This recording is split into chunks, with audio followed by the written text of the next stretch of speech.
नमस्कार साथियों, आप सबका पुनः स्वागत है श्रद्धा एस्ट्रो ज्योतिष में। आज हम लोग पढ़ने वाले हैं, अगर मकर लग्न में सूर्य के बारे में आपको जानना है कि सूर्य मकर लग्न में प्रथम भाव में बैठे हैं, द्वितीय भाव में बैठे हैं, तो किस प्रकार का फल हमें सामने में देखने को मिलेगा। तो वो आइए चलते हैं, शुरुआत करते हैं। शुरुआत करने से पहले अपने बारे में बताऊं, मेरा नाम है इंजीनियर सनत कुमार वाजपेयी। 15 सालों का अनुभव है मुझे साइंस एंड एस्ट्रोलॉजी का, और फिलहाल मैं मुख्य रूप से मेडिकल इलेक्ट्रॉनिक्स पढ़ाता हूं। और जब भी हमें लोगों को समय मिलता है तो हम एस्ट्रोलॉजी के लिए भी लेक्चर रिकॉर्ड करते हैं। मेरे पहले गुरु मेरे घर में ही मेरे पिताश्री हैं, जो एक प्रोफेशनल एस्ट्रोलॉजर हैं। बाकी मुझे भारत के अलग अलग धार्मिक शहरों से, लाइक वाराणसी, मथुरा, इस प्रकार के शहरों में अच्छे एस्ट्रोलॉजर से इस बारे में चर्चा करने का मौका मिला। भारतीय विद्या भवन के साथ भी मैं क्लासें ले रहा हूँ, और काफ़ी कुछ जो नई चीज़ें आप लोगों को मदद कर सकता है, नॉट ओनली फॉर योर कुंडली। अगर आप कोई प्रोफेशनल एस्ट्रोलॉजर भी हैं तो आपको यहाँ पर जो बातें हम लोग शेयर करेंगे वो सारी बातें आप लोगों को आधुनिक समय में इसका क्या इम्पोर्टेंस हो सकता है इस ज्ञान का, वो सारी बातें आप लोगों को समझ में आएंगी। तो शुरुआत करते हैं मकर लग्न के 12 भाव। और मकर लग्न में अगर हमने लग्न के बारे में अगर आप जानना चाहते हैं तो हमारी प्लेलिस्ट में जाएं आप, प्लेलिस्ट सेक्शन में, वहाँ आपको जो 12 लग्न करके प्लेलिस्ट मिलेगी। पहले मकर लग्न को जान लें, उसके बाद आप यहाँ आएँ तो आपको थोड़ा इजी हो जाएगा। बिकॉज जब तक इसका मूल स्वभाव हमें पता ना हो कि मकर लग्न का व्यक्तित्व चाहता क्या है, कई बार क्या होता है हम उन चीज़ों के लिए जो प्लैनेट रिस्पॉन्सिबल है उसको खोजने लग जाते हैं। लेकिन ये तो देखें, आप जिस व्यक्ति की, आप जिस जातक की आप कुंडली देख रहे हैं, उस व्यक्ति को वो चीज़ें चाहिए भी नहीं चाहिए। तो वो सब चीज़ें कैसे, चाह के बारे में अगर हम देखते हैं तो देखिए, जैसे पहला हाउस है, 5वां हाउस है, और आपका 9वां हाउस है, 11वां हाउस है, दूसरा हाउस, इस प्रकार के हाउसेस को हम कह सकते हैं कि भाई इस व्यक्तित्व को ये चीज़ें चाहिए। लेकिन अगर हम सबसे ज़्यादा किसी को इंपॉर्टेंस देते हैं तो वो कौन है? वो स्वयं आप हैं। कई बार क्या होता है, हम जीवन में हमारा 2nd हाउस स्ट्रांग है, 11th हाउस स्ट्रांग है, 9th हाउस स्ट्रांग है, 5th हाउस स्ट्रांग है, बट 1st हाउस का जो मालिक है या 1st हाउस में बैठने वाले जो प्लैनेट है, उन्होंने बुरी तरह प्रभावित कर रखा है पहले हाउस को। तो क्या होगा, सब कुछ होगा लेकिन उसका फील गुड आपको नहीं होगा। कई बार क्या होता है, हमारे पास कुछ नहीं है, बहुत कम रिसोर्सेज का इस्तेमाल हम लोग कर पाते हैं, लेकिन फिर भी हम बड़े चैतन्य रहते हैं, खुश रहते हैं, प्रसन्न रहते हैं, क्योंकि पहला हाउस बहुत स्ट्रांग है। इसीलिए वैसे भी आपको पता है इस धरती में ये सब क्या है, एक स्टेज में आने के बाद आपको पता लगेगा सब चीज़ एक भ्रम ही पैदा करती है। और इनफैक्ट जो भी अरबपति खरबपति कमा लेते हैं तो समझ जाते हैं कि भाई अब क्या, यानी हम किस चीज़ को शांत रखना चाहते हैं, हम किससे प्रेम सबसे ज़्यादा करते हैं, वो है पहला हाउस, याद रखिएगा। और अगर पहला हाउस किसी कुंडली में एक्सीलेंट है तो भाई कुछ नहीं है उसके पास, फिर भी उसके पास सब कुछ है, बात याद रखिएगा। और आज की डेट में ज़्यादातर लोग इसकी ख्वाहिश, मतलब उनको पता नहीं है क्योंकि, तो इसकी ख्वाहिश छोड़कर इन हाउसेस की ख्वाहिश करते हैं। भाई सबसे पहले तो 11th हाउस आय और ये नहीं हो रही, अब उसको आय भी भयंकर हो रही है, मतलब ऐसे हर जगह से पैसा आ रहा है, फिर भी वो रोता है। क्योंकि आय होना आपको शांत रखता है ऐसा नहीं है, आपको शांत तो आपका व्यक्तित्व ही रख सकता है, आपकी सोच रख सकती है। और ये सोच कौन दर्शाता है? आपका प्रथम भाव, आपका लग्न भाव। तो याद रखना है कि इसका मालिक अगर अच्छी स्थिति में है, इसमें बैठने वाले ग्रह अगर अच्छे बैठे हैं, तो आपको बहुत अच्छा फील गुड होगा। तो लेकिन फिर मैं आपको एक बात बताऊंगा कि अगर मान लीजिए पहला हाउस आपको लग रहा है वर्स्ट अफेक्टेड है, तो भी कोई टेंशन लेने वाली बात नहीं है, क्योंकि भगवान ने कहा सब मेरे ही रूप हैं, क्या अच्छा क्या बुरा।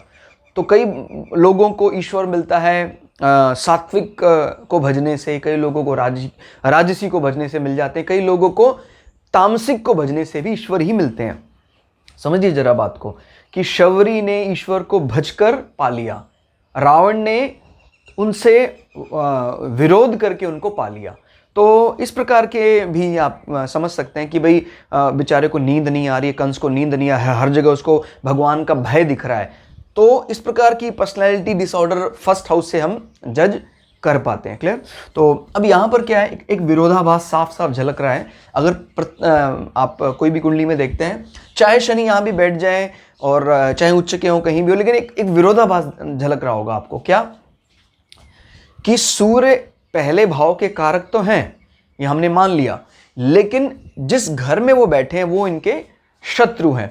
और जैसे मैंने बताया था कि लास्ट, अब मैं चाहूँगा आप उस लगन को भी जरूर देखें, क्योंकि सूर्य इस लगन के साथ कहीं और कंफर्टेबल हो सकते थे, लेकिन बात हो जब आपको शांत रखने की, आपको आपके व्यक्तित्व का विकास करने के लिए, तो वो गुण 10th हाउस के पास वैसे भी इस प्रकार का नहीं है। हाँ, शनि अगर स्वयं होते तो श्रम और रोजगार मंत्रालय इस प्रकार के चीज़ों को लेकर आप बड़े काम महसूस करते हैं। क्लियर हो गया? बिकॉज आपको पता है शनि जो है वो पूरी तरह कर्म प्रधान देवता है। क्लियर हो गया? और सूरज जो है वो एक किंग है। तो जब किंगली प्लैनेट को आपके उस लोकेशन पे डिप्यूट किया जा रहा है, वहाँ पर उसको लोकेट किया जा रहा है, रखा जा रहा है, जहाँ पर वो अपने आप को, बिकॉज वो बहुत ज़्यादा काम करके, जो राजा है वो उस प्रकार का काम करके वो बहुत ज़्यादा प्रसन्न नहीं होता है। याद रखिएगा, इस कारण से ये थोड़ा सा डिस्कम्फर्ट जोन में जा रहा है। सेम यही हाउस कहीं और शिफ्ट कर देते तो आपको भूलना नहीं है कि उस हाउस के लिए क्या जिम्मेदार है, वो हाउस क्या देना चाहता है। तो आपको एक बात ये ध्यान रखनी है। अब फर्स्ट हाउस में आपको ये पर्सनालिटी के लिए रिस्पॉन्सिबल है, तो पर्सनालिटी के अगर रिस्पॉन्सिबल है मकर लग्न में जब सूर्य बैठ जाते हैं तो एक विरोधाभास बन जाता है। तो होता क्या है, शनि ट्रैक को अगर यहाँ ले जाना चाहते हैं, सूर्य ट्रैक को यहाँ लेकर जाना चाहते हैं, तो माइंड में बहुत, हाँ ये बात तय है कि भाई सूर्य उनको प्रथम दृष्टा देखेंगे तो आपको लगेगा कि हाँ भाई ये व्यक्तित्व बड़े ही सधे हुए हैं, डोमिनेटिंग है। और जब कभी ऐसा कोई ऐसा विरोधाभास होता तो एक बार याद रखनी है कि इस पर्टिकुलर हेड एरिया में, इस ऊपरी हिस्से में यहाँ कहीं ना चोट के निशान भी संभवतः दिखाई देते हैं। क्लियर हो गया? कोई मतलब कट्टर विरोधी बैठे हैं और अगर ज़्यादा प्लैनेट बैठे हैं तो वो निशान और हाई लेवल के हो सकते हैं। लाइक जैसे राहु केतु बैठे हैं तो ये आपके यहाँ कहीं मार्क कर सकते हैं, या आपको मजबूरी हो सकती है कि भाई आपको वो चीज़ें लगानी, लेंस लगाना पड़ेगा, चश्मा लगाना पड़ेगा। क्लियर हो गया? तो ये ध्यान रखिएगा। तो पहले हाउस में अगर कुछ प्रकार की चीज़ें बैठी हुई हैं तो आपके चेहरे पर कोई ना कोई बड़े निशान, बड़े दाग, या आपकी आईब्रोज भी बहुत बड़ी हो सकती हैं। क्लियर हो गया? तो इस चीज़ को भी हम यहाँ से जज कर सकते हैं। आप सूर्य बैठे हैं तो एक विरोधाभास तो है ही साथ में, तो यहाँ कहीं निशान होने की पूरी संभावना है। और सूर्य यहाँ से देख रहे हैं 7वें घर में। याद रखिए 1 2 3 4 5 6 7, हालांकि ये एक मित्र का भाव है, चंद्रमा का घर है यहाँ पर। तो ये बात होता है कि इस व्यक्ति को जो पार्टनर मिलते हैं वो शांत मिलते हैं। क्लियर हो गया? वो शांत मिलेंगे क्योंकि कर्क या चंद्रमा इसके रिस्पॉन्सिबल है। यानी शर्त क्या है, चंद्रमा अच्छी स्थिति में होने चाहिए, चंद्रमा स्वग्रही हो जाएं, चंद्रमा उच्च के होकर यहाँ बैठ जाएं। तो अगर चंद्रमा अच्छी स्थिति में है तो फिर उनको पार्टनर बड़े अच्छे मिलेंगे। सूर्य की नज़र यहाँ पर नुकसान इतना ज़्यादा नहीं करेगी। क्यों? क्योंकि सूर्य मित्र के भाव में देख रहे हैं और मतलब ऑलरेडी लॉर्डशिप किसके पास है, याद रखिए, लॉर्डशिप का कारक यहाँ पर यानी पार्टनर के लिए रिस्पॉन्सिबल है चंद्रमा। तो आप इस चीज़ को लेके भी बहुत ज़्यादा कूल रहते हैं, मतलब अपने पार्टनर के साथ संबंधों को लेकर बड़े शांत रहते हैं, विनम्र रहते हैं। उसमें सूर्य का भी इंग्रेडिएंट ऐड हो जाए तो उसमें क्या चीज़ हम समझ सकते हैं कि भाई एक रॉयल चीज़, सिम्ह वाली बातें भी वहाँ पर आप कभी कभी दिखाई देते हैं। तो अच्छी बात है। और इसमें अगर आप दूसरे पार्टनरशिप की बात करें, कोई डील की बात करें, तो वो भी बहुत अच्छा है। डील को लेकर आप बड़े कूल, आपके जो भी बिजनेस पार्टनर है वो समझते हैं कि आप बहुत अच्छे कूल हैं। साथ में सूर्य भी है तो एक शाही अंदाज भी दिखाई देता है। क्लियर हो गया? तो इस हाउस के लिए इतना बुरा नहीं कहा जा सकता। यहां पर एक विरोधाभास रहेगा तो वो तो आपको पता है, शांत मृत्यु लोक में 100% मिलने, ये मतलब अपने आप ही एक कोई एस्ट्रोलॉजर अगर ये कल्पना करे कि मुझे अब मैं एक कुंडली देखने वाला हूँ, मुझसे 100% एक्यूरेसी ईश्वर मुझे रखना और मैं हर हाउस में best of the best result देखना चाहता हूं, तो ये अपने आप में ही गलत हो जाएगा। ठीक है, एक्यूरेसी पर तो आप चल सकते हैं, इसमें कोई दो राय नहीं है, लेकिन 100% एक्यूरेसी से भी आप ये मान लें कि मैं हर प्लैनेट को एक्सेल्ड पोजीशन में पाऊं, ऐसा संभव नहीं होगा किसी के लिए भी। कारण इस धरती में आने का कारण ही क्या है, अपने आप को उसके साथ जोड़ना, माने 100% के लिए ही हम यहाँ आए हैं। क्लियर हो गया? और आए हैं मतलब कि अगर हैं तो इसका मतलब 100% नहीं है। क्लियर? तो कुंडली से आप कभी ये नहीं कह सकते यार इसकी कुंडली में इतना भी दोष नहीं है। क्लियर हो गया? ये कहना गलत हो जाएगा। कुंडली में दोष तो 100% आपको कोई ना कोई माइनर और मेजर मिलेंगे। क्लियर हो गया? लेकिन ये कह देना कि नहीं यार ये एक आदर्श स्थिति है, आदर्श स्थिति किसी कुंडली को कह देना वो अपने आप में गलत हो जाएगा। जैसे आपको पता है विज्ञान में कोई भी इंजन ऐसा नहीं बनाया आज तक हमने जिसकी एफिशिएंसी 100% है। ये 100 दिया 100 ही मिल जाता है। तो भाई यहाँ फ़ायदा, यहाँ नुकसान, यहाँ नुकसान, यहाँ फ़ायदा, ऐसा चलता रहता है। तो इसी प्रकार से है वो पत्नी पक्ष को लेकर, पार्टनर पक्ष को लेकर चाहे थोड़ा वो रहता है, लेकिन अपनी पर्सनैलिटी को लेकर वो प्रायः चिंतित बना ही रहता है। क्लियर? उसको अब इसमें एक चीज़ और भी देखते हैं, क्योंकि 8वें भाव का कारक यहाँ बैठा हुआ है, माने 8वें भाव का नॉट कारक, 8वें भाव का मालिक आपको पता है सिंह राशि के ये मालिक है। क्लियर हो गया? और सिंह का जो मालिक है अगर वो पहले में चले जाते हैं तो फिर ये क्या बताता है कि वो व्यक्ति जो है वो रोगों से पीड़ित होगा, उसको कष्ट होगा, because 8th house is related with the कष्ट। और ये कहाँ जा रहा है? यहाँ पर जा रहा है। क्लियर? और अगर ये अच्छी स्थिति में हो जाते तो फिर क्या 8th से संबंधित पॉजिटिव चीज़ों को बढ़ाने लग जाते। लेकिन अभी वो बुरी स्थिति में खुद ही है, तो 8वें से संबंधित जो बुरी चीज़ें, मतलब उनकी बात करते हैं अगर उम्र को लेकर, तो उम्र में भी एक प्रकार का संकट, बहुत ज़्यादा उम्र नहीं होती है प्रायः। लेकिन एक चीज़ देखने वाली ये है कि यहाँ पर कोई शुभ ग्रह बृहस्पति की दृष्टि पड़ जाना वो हमारे लिए लाभदायक हो जाएगी। क्लियर हो गया? तो ये ध्यान रखना इस चीज़ का। और हालांकि केंद्र में है सूर्य, और हर बार बृहद पराशर होरा शास्त्र या कोई भी जो एस्ट्रोलॉजी के बुक्स हैं उन्होंने इन हाउसेस को इम्पोर्टेंस दी है। मतलब अगर उसको हम उस इम्पोर्टेंस यानी कष्टों के बाद उसका इसके प्रति रुझान आ जाता है। क्लियर हो गया? इसके प्रति रुझान आ जाता है उसी जन्म में। क्लियर?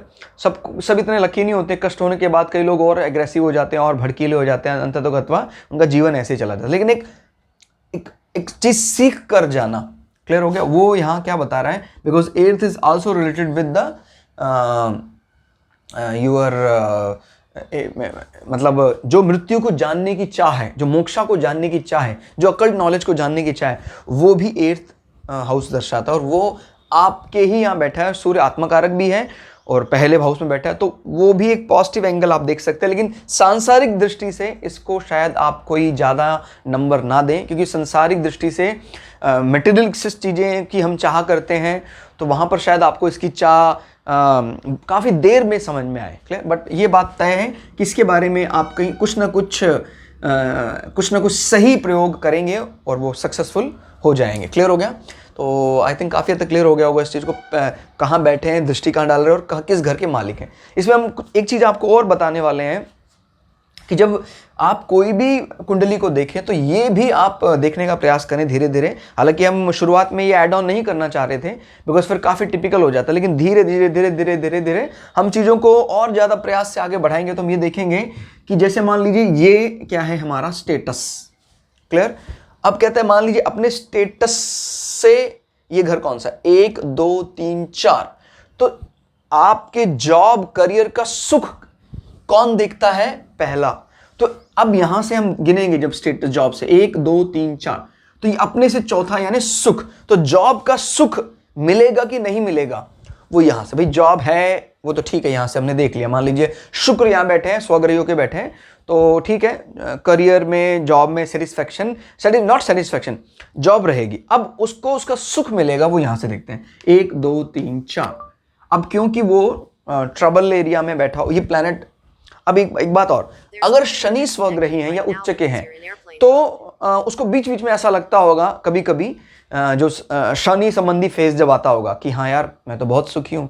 लेकिन जैसे सूर्य का कोई पर्टिकुलर ड्यूरेशन आया, कोई दिन आया, तो आपको लगता होगा नहीं यार, and Surya is also related with your authority, your father. तो कभी कभी जब आप फादर के साथ लंबी बातचीत कर लें तो कई बार आपको ये भी लगता होगा यार मेरी जॉब तो कुछ है ही नहीं। या किसी दिन बॉस, जिस दिन भी आप बॉस के साथ मीटिंग करते होंगे आपको काफ़ी ज़्यादा वैसा फील होता होगा। तो अब इसमें क्या चीज़ यहाँ पर दिखाई दे रही है, देखिए लॉर्डशिप की बात करें तो देखिए 1 2 3 4, इसका जो मालिक है शनि वो शुक्र का दोस्त है। क्लियर है? तो मतलब जॉब का सुख ओवरऑल गोज टू सैटर्न, शनि के पास जाता है। लेकिन ये जो बीच का फेज जो बार बार परेशान करता है, वो कौन क्रिएट करता है? सूर्य क्रिएट करता है। ये फेज अच्छा हो सकता था, मान लीजिए हम यहाँ सूर्य ना होता, ये खाली होता, या कोई इनके यहाँ दूसरे फ्रेंड बैठे होते, लाइक बुद्ध बैठे होते। क्लियर हो गया? तो वो चीज फिर, बुद्धि के देवता भी हैं बुद्ध, तो इस प्रकार से चीजों को आपको रिलेट करना आना चाहिए कि वो क्या, कोई भी ग्रह, कोई भी घर से उठा लें आप। जैसे मान लीजिए अब अपने सुख की बात करें, चौथे हाउस से अगर हम पहले को गिनते तो चौथे से 10वें हैं ये।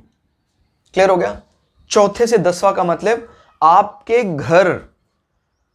घर का जो स्टेटस है, आपके घर का 10वां नंबर जिसके लिए भी है, उस चीज को आप रिलेट करेंगे तो आप समझ जाएंगे कि आपके घर का, जिस जगह आप रहते हैं, ठीक है, आपका घर कैसा वो आपने यहां जान लिया, लेकिन जिस जगह हम रहते हैं उस घर का स्टेटस, उस घर के बारे में आसपास के लोग क्या आकलन करते होंगे, वो हम यहां से निकाल सकते हैं। 1 2 3 4 5 6 7 8 9 10। हो सकता है अपने घर को लेके बहुत ज्यादा अच्छा महसूस करता है, जैसे मंगल यहां बैठा, तो आप, मंगल वैसे भी भूमि का कारक है, लेकिन उस घर को लेकर जो ये, बिकॉज जनरली जो स्टेटस की बात करते हैं तो स्टेटस नॉर्मली कोई इंटरनल फीलिंग नहीं होती, ये एक आउटर चीज, एक्सपोज वाला पार्ट है। तो 10th is little bit not for us, it is for them. Clear हो गया? तो इस प्रकार से देखना आपको कि ये उनके लिए है जो हमें देखते हैं, तो उस घर का स्टेटस लोगों की नजरों में एक विरोधाभासी हो सकता है। क्लियर हो गया? बिकॉज मंगल इसके स्वामी हैं, शनि इसके स्वामी हैं, और शनि मान लीजिए अच्छी स्थिति में है भी, तो भी एक बात भी ध्यान रखनी है, इन दोनों की सिमेट्री बन पा रही है कि नहीं बन पा रही है। सूर्य यहाँ बैठे हुए हैं, तो सूर्य एक बेड पोजीशन में बैठे हुए हैं, तो इस प्रकार से आप देखिए। अभी हम उसमें इतना ज्यादा डिटेल में क्यों नहीं जा रहे, बिकॉज अभी फिलहाल हमारा जो डिस्कशन है, इट इज ओनली फॉर मकर लग्न में सूर्य के बारे में हम जानना चाहते हैं। लेकिन जब हम इस पूरी प्लेलिस्ट को कवर कर लेंगे, यानी सूर्य, चंद्रमा, बुध, ऐसे करके सारे ग्रह खत्म करें, उसके बाद हम चीजों कई अलग अलग टर्मिनोलॉजी को कनेक्ट करेंगे। तो लेकिन अभी मैंने आपके दिमाग में ये एक थोड़ा सा इनपुट डाल दिया है कि जब कभी भी आप कोई भी घर देखें तो ये देखिए, जैसे मान लीजिए इस घर का लॉस, नॉट लॉस कहें, इस घर का व्यय किस प्रकार का होगा, वो आप यहां से देख सकते हैं। क्लियर? इस घर, ये क्या है आपका एसेट्स, रिसोर्सेज, आपका जो आपके कुटुंबी हैं, तो कुटुंबी जो है उनका व्यय वो ये। अब मान लीजिए ये घर बहुत अच्छी कंडीशन में होता, तो कहता है 12 नंबर पे तो बैठे हैं, लेकिन ये बहुत अच्छी कंडीशन में बैठे हैं, तो कहेंगे भाई व्यय किस प्रकार का होगा, अच्छा होगा। क्लियर होगा? कुटुंब में लगने वाला व्यय, कुटुंब पे लगने वाला पैसा, या it is also related with your voice, your thought. तो वॉइस का जो व्यय है, ये व्यय को आप क्या कहेंगे, आपकी आवाज से नुकसान कहाँ ज्यादा उठाना पड़ता है, किसको ज्यादा उठाना पड़ता है? आप ही ज्यादा मेंटली टॉर्चर होते हैं जब आप कोई गलत बयानबाजी करते हैं। तो इस प्रकार से आप किसी को भी कनेक्ट करके देख सकते हैं। आप सपोज 5th हाउस को कनेक्ट कर देते हैं इसके साथ अभी, तो देखिए ये अपने से कितना है, मतलब 5वें हाउस से कितना हाउस है, 1 2 3 4 5 6 7 8 9, तो क्या है ये 5वें का धर्म, 5वें का भाग्य, 5वें का पिता। क्लियर हो गया? 5वें का पिता यानी आप के पुत्र का पिता। क्लियर? तो इस प्रकार से हम ये चीजें देख सकते हैं कि भी इसका जो आपके संतान पक्ष का आपको पिता का स्वभाव देखना है, वो तो स्वयं आप है ही। दूसरा, संतान पक्ष का धर्म इस प्रकार का होगा, एक माने वो अच्छे, सूर्य माने सूर्य से उसने वो चीजें सीखी हैं, लेकिन वो उन चीजों को अप्लाई नहीं कर पाता है। कारण कि भाई ये शनि का हाउस है और शनि और सूर्य का बन नहीं रहा हिसाब किताब। तो इस प्रकार से भी चीजों को, एक बात और याद रखना है, ये हाउस मान लीजिए आपको लग रहा है कि it is not fit for the your thought, your mental process, लेकिन हो सकता है ये हाउस करियर के लिए बहुत अच्छा हो। क्लियर हो गया? तो आपको बात थोड़ा सा ये भी डिफरेंस याद रखना कि भाई some time not good for health but it is good for earning. Clear? तो ये भी थोड़ा सा ध्यान रखना है कि ये पर्टिकुलर जो कॉम्बिनेशन है ये किस पर्टिकुलर चीज के लिए अच्छा या बुरा हो सकता है। तो अभी हम एक सिर्फ आपको कनेक्ट करने के लिए कह रहे हैं, आप इसको कनेक्ट करिए। जैसे इसका सुख, अगर अब यहां से मैंने बोला जैसे अपने से 10वां जाता है, अपने से 10वां, तो यहां पर एक 10वां नंबर हमने बताया, इसमें पॉजिटिव एसेंस क्या लगता है आपको? ठीक है कि भाई आसपास के घरों से आपका घर थोड़ा हो सकता है फीका लगता हो आपको, या दूसरों को, उसका जो क्या बोलते हैं 10 number is your house career या योर हाउस स्टेटस, वो यहां से देखते हैं हम। लेकिन एक बात हमको ध्यान रखनी है कि क्योंकि सूर्य का एसेंस वहां है, and 10th number is your job profile, तो जो मैंने बोला विरोधाभास का कहने का मतलब नहीं, अदरवाइज हम सीधा कह देते कि भाई नील, बट दिस इज नॉट नील, क्योंकि ये 10th number is your status. तो 10th नंबर पर थोड़ा फिर कंफर्टेबल महसूस करने लग जाते हैं सूर्य, जब किसी से 10वें भाव में आ जाते हैं। क्लियर होगा? तो ये भी थोड़ा आपको ध्यान रखना है कि कौन सा नंबर आ रहा है और कौन सी राशि आ रही है। क्लियर? इस पर्टिकुलर एक नंबर और मकर राशि में सूर्य कंफर्टेबल नहीं है। अब जैसे मंगल की बात करते हैं, तो मंगल को मकर अच्छा लगता है, लेकिन मंगल को मकर के स्वामी के साथ थोड़ा, या कहें शनि को मंगल से परहेज है। क्लियर होगा? बट मंगल को उनके घर में बैठना बड़ा फेवरेट लगता है, इनफैक्ट वो एक्सेल्ड करते हैं, उच्च के हो जाते हैं मकर में। तो अगर यहां पर जैसे करियर में 10 नंबर आ जाता है, वहां पर मंगल बैठ जाए, सूर्य भी बैठ जाए, तो वो इतना खराब नहीं सूर्य के लिए होता है। मंगल के लिए तो खैर बेस्ट लोकेशन है वो वाली। क्लियर? तो ये ध्यान रखना आपको। अब हम चलते हैं कि अगर इस प्रकार के कुंडली में सूर्य दूसरे भाव में चले जाते हैं तो किस प्रकार का जीवन में परिवर्तन देखने को मिलता है। तो सूर्य आ गए हमारे दूसरे भाव में, मकर लग्न के दूसरे भाव में अगर सूर्य आ जाए तो हमें पहले जानना दूसरा भाव किस किस चीज़ का कारक है। दूसरा भाव हमारे एसेट्स का, क्लियर हो गया, हमने कितना धन जोड़ा, और दूसरा भाव हमारे वाणी का भी कारक है, दूसरा भाव हमारे कुटुंब का कारक है, दूसरा भाव हमारे स्वाद, भोजन किस प्रकार का आप पाएंगे, मिलेगा, वो सब इससे देखते हैं। पाएंगे मिलेगा मतलब इट इज़ नॉट मतलब कि आपको खाना मिलेगा कि नहीं मिलेगा। प्राय कई लोग जीवन भर स्वाद ढूंढते हैं, उनको स्वादिष्ट भोजन मिलता भी है, तो वो दूसरे भाव से देखा जाता है। क्लियर हो गया? आपकी वाणी में जो कह सकते हैं सिद्धि वाला पार्ट, वो भी दूसरे भाव से देखा जाता है। Formal communication is 3rd house. Now अब दूसरे भाव में ये शनि का घर है, कुंभ राशि है, सूर्य यहाँ बैठे हुए हैं। अब ये थोड़ा ध्यान रखना है कि काल पुरुष की कुंडली में ये है 11वां भाव, और 11वां भाव योर प्रॉफिट, और यहां पर ये क्या है आपका धन भाव। तो थोड़ा थोड़ा एक सिमिलरिटी सी दिखाई देती है कि धन भाव और आपका आय भाव, ये इन थोड़ा सा सिमिलरिटी नजर आती है यहां पर। मतलब उसका जो धन को रोकने का तरीका है वो बड़ा ही प्रॉफिटेबल तरीका है। तो वो ये तो बात तय है कि वो धन जोड़ने में लगा रहेगा और वो कामयाब भी हो जाएगा कुछ संकटों के बाद। अब क्योंकि सूर्य यहाँ पर एक ये बात दर्शाते हैं कि विरोधी हैं, तो सम टाइम हो सकता है फादर साहब को लेकर कुछ संकट आते हों, पैतृक संपत्ति हालांकि मिलेगी। क्लियर? क्योंकि वो इतना ज़्यादा अनफेवरेबल नहीं हो रहा है। क्लियर हो गया? ये ध्यान रखना है सूर्य की, हालांकि अगेन बेस्ट काम सूर्य का ये नहीं कि भाई एक मुनिमगिरी का काम सूर्य करे, नहीं, लेकिन ये भूलना नहीं है कि जो राशि यहां बैठी है, सिटिंग जो उसका जो हाउस जिसमें वो बैठा हुआ है, क्लियर हो गया, वो राशि जो है, वो जो जोडियक में वो बैठा हुआ है, वो पर्टिकुलर कुंभ जो है वो लाभ का काम करते हैं, हर चीज से आने दो। इस प्रकार का धन भाव में अगर विचार आता है कि हर चीज से लाभ आने दो, तो फिर वो अपने आप को एक पर्टिकुलर बैलेंस बना लेता है, एक संपदा जोड़ लेता है। अब यहां से वो नजर मार रहे हैं, जो अच्छी बात है, अपने ही घर में नजर मार रहे हैं 8th हाउस में, एंड 8th हाउस इज इसका इनलास फैमिली, ससुराल पक्ष। तो जो भी ये जातक है, इसके ससुराल पक्ष के साथ इसके संबंध अच्छे होते हैं।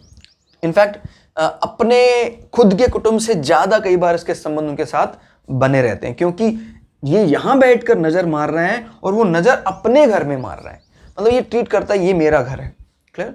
तो इससे हम और भी कई बातें कनेक्ट कर सकते हैं कि भाई दूसरा घर आपका एसेट्स है, ये इसका स्वयं का घर है। मतलब क्या है, जो इससे संबंधित चीजें हैं उसको ये यहां ट्रांसफर कर रहे हैं। मतलब साफ है कि भाई ससुराल पक्ष मजबूत होगा और मजबूत होगा अगर आपका जो संपदा है अच्छी है, बढ़ते जा रही है बढ़ते जा रही है। तो इसको आप डायरेक्टली प्रोपोर्शनल करें, your property is directly linked with your in laws family. Clear? तो आपके जो एसेट्स में, स्थायी धन में ससुराल पक्ष का बहुत बड़ा योगदान होगा। और इसमें because earth is your long life, लंबा जीवन। अगर हम जैसे बहुत माइक्रोस्कोपिक लेवल पर जाने लग जाते हैं, कई बार प्रश्न कुंडली उठाते हैं, तो इस प्रकार की परिस्थितियां जब सामने आती है तो हम ये भी फिर कहने लग जाते हैं कि भाई ये पर्टिकुलर बात ये बताती है कि आपका जो जीवन है, जीवन बढ़िया रहेगा, बहुत बढ़िया रहेगा, लंबा रहेगा अगर आपका ससुराल पक्ष आपसे वार्तालाप करता रहेगा, बातचीत करता रहेगा। Because this is your long life as well as कभी अगर बीमारी होती है उसके लिए रेमेडी का काम भी कर सकता है your in laws family. Clear हो गया? कष्ट, अब कष्ट का जो मालिक है वो यहां इस घर का स्वामी बैठा हुआ है दूसरे घर में। क्लियर? तो इस प्रकार से भी चीजों को देखना है कि eighth house is not so good. Clear हो गया? जैसे हम नॉर्मली जब कभी बात करते हैं 6 8 12 6 8 12, तो अगर वो कहते हैं कि भाई इसके नेगेटिव इंपैक्ट को समझना हो आपको कि 8वें घर का मालिक दूसरे घर में बैठा हुआ है। 8वें, देखिए अगर दूसरे घर का मालिक 8वें में बैठ जाता तो ज्यादा बुरा माना जाता, लेकिन अभी क्या 8वें घर का मालिक दूसरे घर में, यानी इस मनी को दहेज पक्ष माने दहेज वाला जो धन है वो यहां ट्रांसफर कर रहे हैं। क्लियर है? और अगर हम बात करते हैं कि हेल्थ इश्यूज की, कष्टों की, तो कष्ट को भी यहां से यहां ट्रांसफर कर रहे हैं।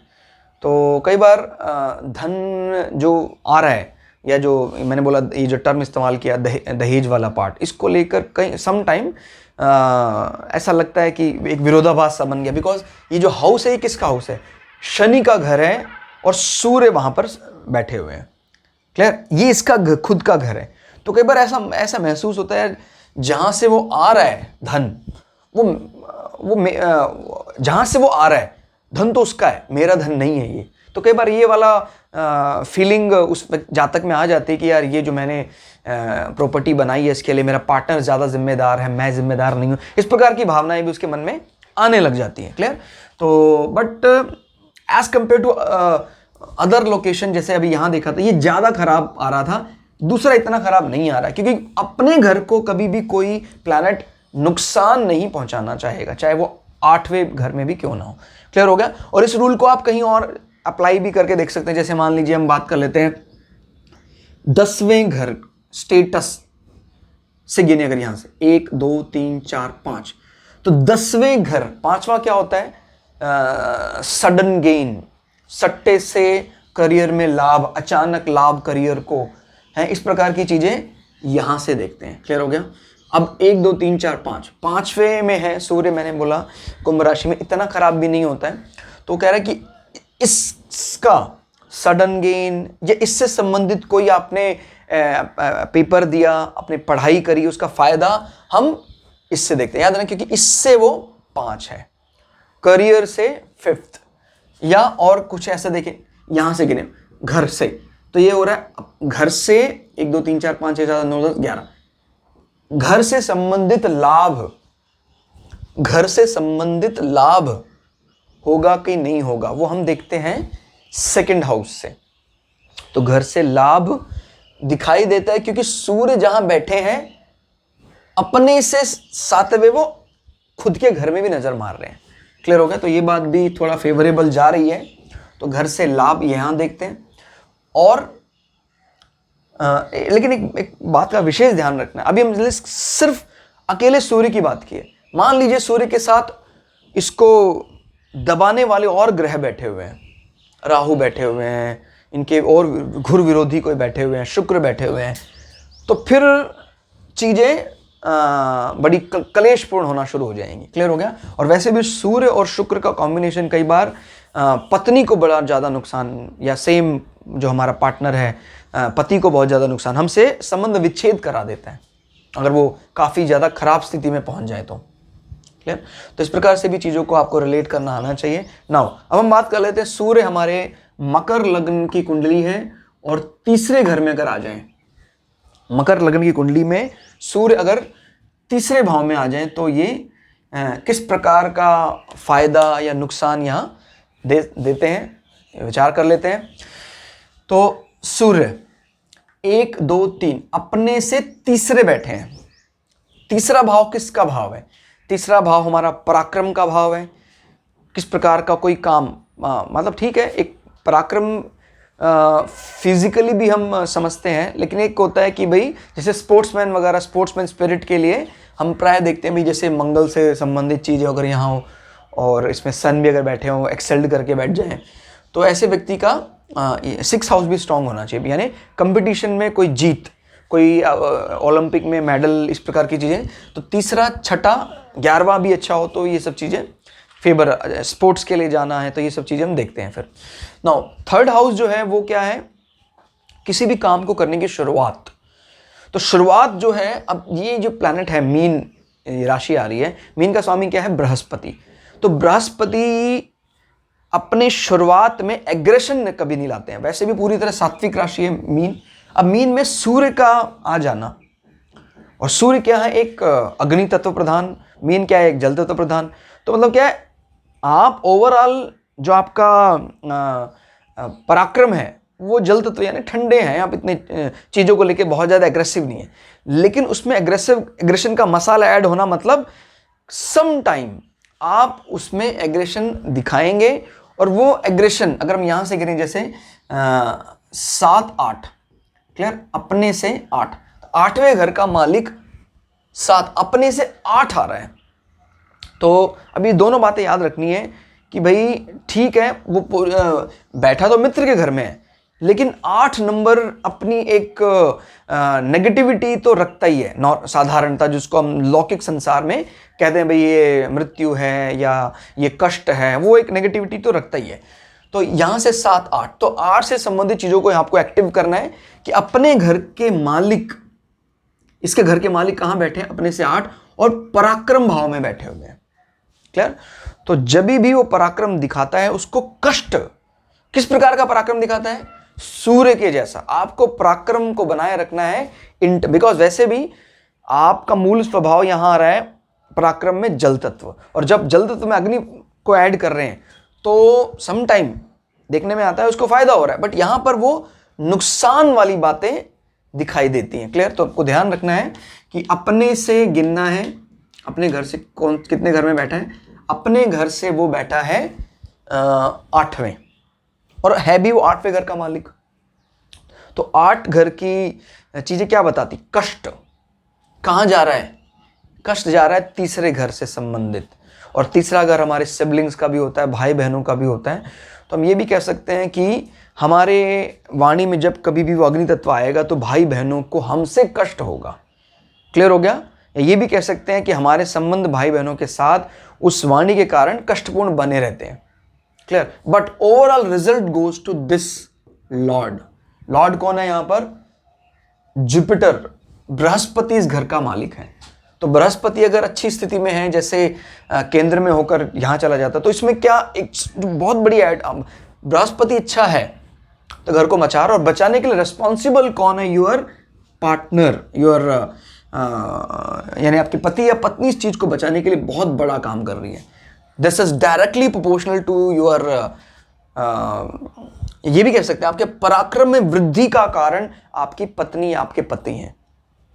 क्लियर। तो इस प्रकार से चीजों को रिलेट करना है। यहां से वो नजर कहां मार रहे हैं, अब देख लेते हैं। यहां से नजर मार रहे हैं वो पिता के घर में, धर्म के घर में, भाग्य के घर में। क्लियर। धार्मिक यात्राएं यहाँ, और वो है मित्र। ये है बुध का कन्या राशि। तो कन्या राशि में नजर मार रहे हैं, अच्छा है। और कन्या राशि का भी स्वभाव को पता होना चाहिए, एकदम सदी हुई राशि है, काम को करने में बुद्धि का भरपूर प्रयोग करता है, जो कन्या राशि वाला जातक है, तो वो यहाँ पर नजर मार रहे हैं सूर्य। तो इससे क्या आता है, अभी पिता के लिए जो कारक है वो अपने ही घर को देख रहा है, तो पिता के साथ संबंध अच्छे रहते हैं। और पिता स्वयं जो आपके भाई बहन हैं उनको साथ लेकर चलने के लिए आपको प्रेरित करते हैं, प्रेरणा देते हैं। क्लियर हो गया? तो ध्यान रखना इस चीज का, भाई बहनों के साथ जैसे मैंने बोला ना, अग्नि तत्व प्रधान वाणी का प्रयोग करेंगे तो कष्ट आएगा, लेकिन ओवरऑल जो है चीजें मैनेज हो जाती हैं। इसमें पिता एक ब्रिज का काम कर रहे हैं, फादर एक ब्रिज का काम कर रहे हैं, अपने घर को देख रहे हैं। और ये भी इसमें बातें दिखाई देती हैं क्योंकि मित्र के भाव में देख रहे हैं, तो आप धर्म से संबंधित कामों को लेकर बड़े जागरूक रहेंगे, बड़े उत्साहित रहेंगे। क्लियर हो गया? बुध से सूर्य का मिलन, बुध से सूर्य का मिलन क्या बताता है? अब देखिए, ये मिलन जरूरी नहीं कि हर बार दो ग्रहों का ही हो,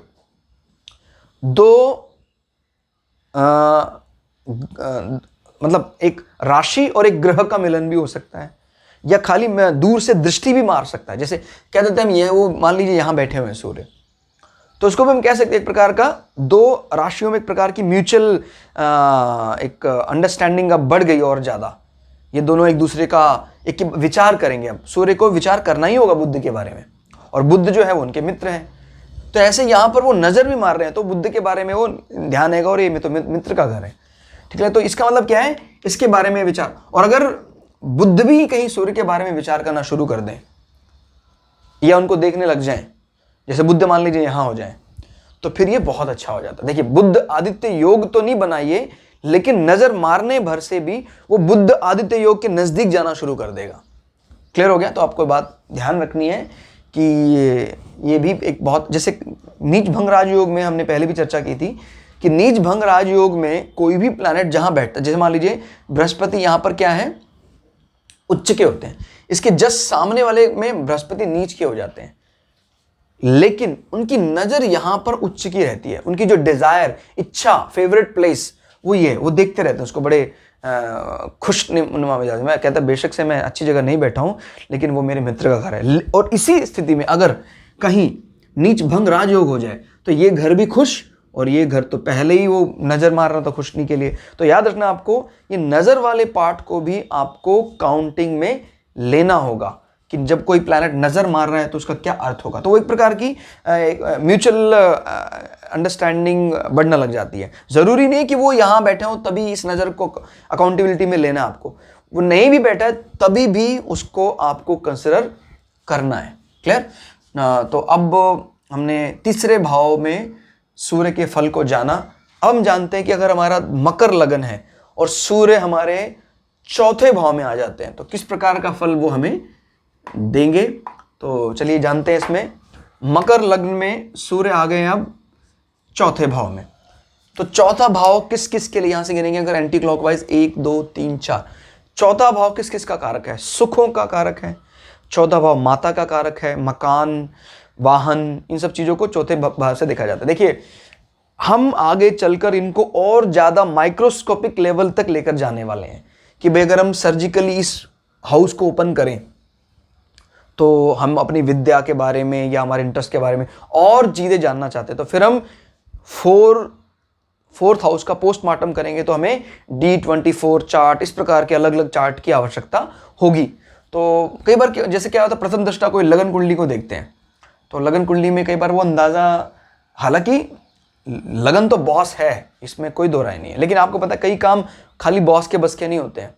हमें ऑफिस में group A B C D सभी एम्प्लॉय को इंपॉर्टेंस देना पड़ता है, तब हमें पूरी बात समझ में आती है। तो कई इसलिए जो एडिशनल डिविजनल चार्ट्स हैं उनकी मदद लेनी पड़ती है। जैसे D9 चार्ट है जिसको अपना नौमांश बोल देते हैं, और इसके साथ साथ अगर हम संतान पक्ष की मजबूती देखना चाहते हैं जो 5th हाउस से रिलेट करता है, तो कई बार हमें लगता है D5 है तो D5 चार्ट नहीं, संतान पक्ष की मजबूती को हम D7 चार्ट देखते हैं। क्लियर हो गया? जबकि 7 numbers related to your partner, your wife और हस्बैंड, लेकिन हम संतान पक्ष को मजबूती से देखने के लिए, ये तो एडिशनल चार्ट्स की भी बात हम करेंगे, लेकिन पहला कोर्स हमारा यही है, सभी ग्रहों को अलग अलग भावों में जानना, अलग अलग लग्न में जानना। तो अब देखिए, ये आ गए हैं एक्सेल्ड पोजीशन में सूर्य, उच्च के हो गए हैं और चौथे भाव में आ गए हैं, यानी मोस्ट फेवरेबल प्लेस जो है वो सूर्य का मकर, नॉट मकर, मेष राशि, एरीज में होता है। और अब ये जो घर है ये इनको सूट कर रहा है कि नहीं कर रहा वो अलग बात है, लेकिन देखिए कालपुरुष की कुंडली में ये घर किसका है? ये घर है चंद्रमा का। चंद्रमा शांत ग्रह है, ठंडा ग्रह है, तो वो उनका बाय डिफॉल्ट नेचर वो ये बताता है। लेकिन अभी इसमें मंगल, सूर्य, अग्नि तत्व प्रधान प्लैनेट की एंट्री होगी, तो जो माता वाला पक्ष है वो बहुत ज्यादा सधा हुआ, डिसिप्लिन्ड होगा, उनमें मतलब कोमल कम एग्रेशन ज्यादा होगा चीज को लेकर। कहता है मम्मी मुझे क्या करना चाहिए, आपको ये करना चाहिए। अब आपके संबंध अच्छे हैं या बुरे हैं, वो एक तो मंगल की स्थिति यहां पर कैसी है, दूसरा आपको यह भी देखना है कि चौथे भाव का कारक जो है चंद्रमा वो कहां है। अगर वो अच्छी स्थिति में है तो फिर माता के साथ एक सौम्यता भी आएगी, प्रेम भी बढ़ेगा। लेकिन मान लीजिए हम कह देते हैं कि हमें चंद्रमा के बारे में और दूसरों का कुछ नहीं पता है, तो सूर्य यहां पर एक्सेल्ड कर रहे हैं। ये बात याद रखनी, कोई ग्रह जिस पर्टिकुलर घर के कारण उच्च का हो जाता है तो उस घर के भी चीजों को प्लस करेगा ही करेगा। तो मां के पक्ष में एक राजसीपन, एक रॉयलपन, शाहीपन, समटाइम ऐसा देखा जाता है कि ऐसे व्यक्तियों की मां अच्छे अधिकारी पद में होती हैं, यानी उनकी खूब चलती है, उनकी बात है समाज में बहुत बड़े स्तर पर मानी जाती है। क्लियर हो गया? तो ऐसा हो सकता है कि जिस जातक की कुंडली आपने ली है उनके माता पक्ष जो है बहुत मजबूत स्थिति में हो, sometime related to defence also. Clear? और अब इसमें घर की बात करें तो घर, मंगल आपको पता है भूमि के कारक हैं, तो भूमि उसको मिलेगी। साथ में सूर्य आ गया है, तो सूर्य यानी अथॉरिटी आपकी भूमि के लिए रिस्पॉन्सिबल होती हैं। तो मतलब कई बार ऐसा भी होता है कि सरकार की मदद से कोई बंगला रहने के लिए इस प्रकार का मिल जाता है। और इसमें और क्या बात बताते हैं, सूर्य क्योंकि पिता के कारक हैं, और यहां से 1 2 3 4 5 6 7 8, तो जब कभी भी हम पिता के 8 का मतलब उम्र को देखना चाहते हैं, पिता की उम्र को हम यहां से 8वें घर देखते हैं, तो अब वो एक्सेल्ड पोजीशन में है सूर्य, तो पिता की उम्र को भी बढ़ा देते हैं यहां से। क्लियर हो गया? और वैसे भी बुध का घर है, बुध और सूर्य की मित्रता है, तो इस प्रकार से भी चीजों को आपको प्री इमेज लेकर चलनी पड़ेगी। जो काल पुरुष की कुंडली, जो मेष लग्न की कुंडली है, उसमें एक राशि की प्री डिटरमाइंड, यानी पहले से सेट कर रखी है लोकेशन, वो भी लेकर चलना है। अब ये क्या है, काल पुरुष में पहला भाव।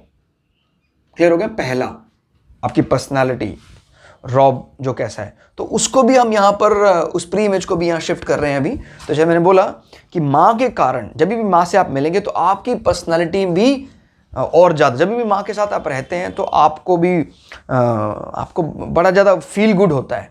क्लियर हो गया? तो ये बात भी आपको याद रखनी है। यहां से वो नजर जो मार रहे हैं, आप जरा थोड़ा ये देखना है बात, यहां से वो जो नजर मार रहे हैं, अब बिकॉज ये तो थी मां की लोकेशन, अब यहां से नजर मार रहे हैं आपका जॉब प्रोफाइल। तो as compare to your mother status, your mother level, आपको कई बार ये लग सकता है कि यार मेरा स्टेटस उतना ज्यादा बढ़िया नहीं बन पाया, क्योंकि सूर्य यहां से नीच की दृष्टि डाल रहे हैं। क्लियर हो गया? और जहां से वो नजर डाल रहे हैं वो किसका घर है?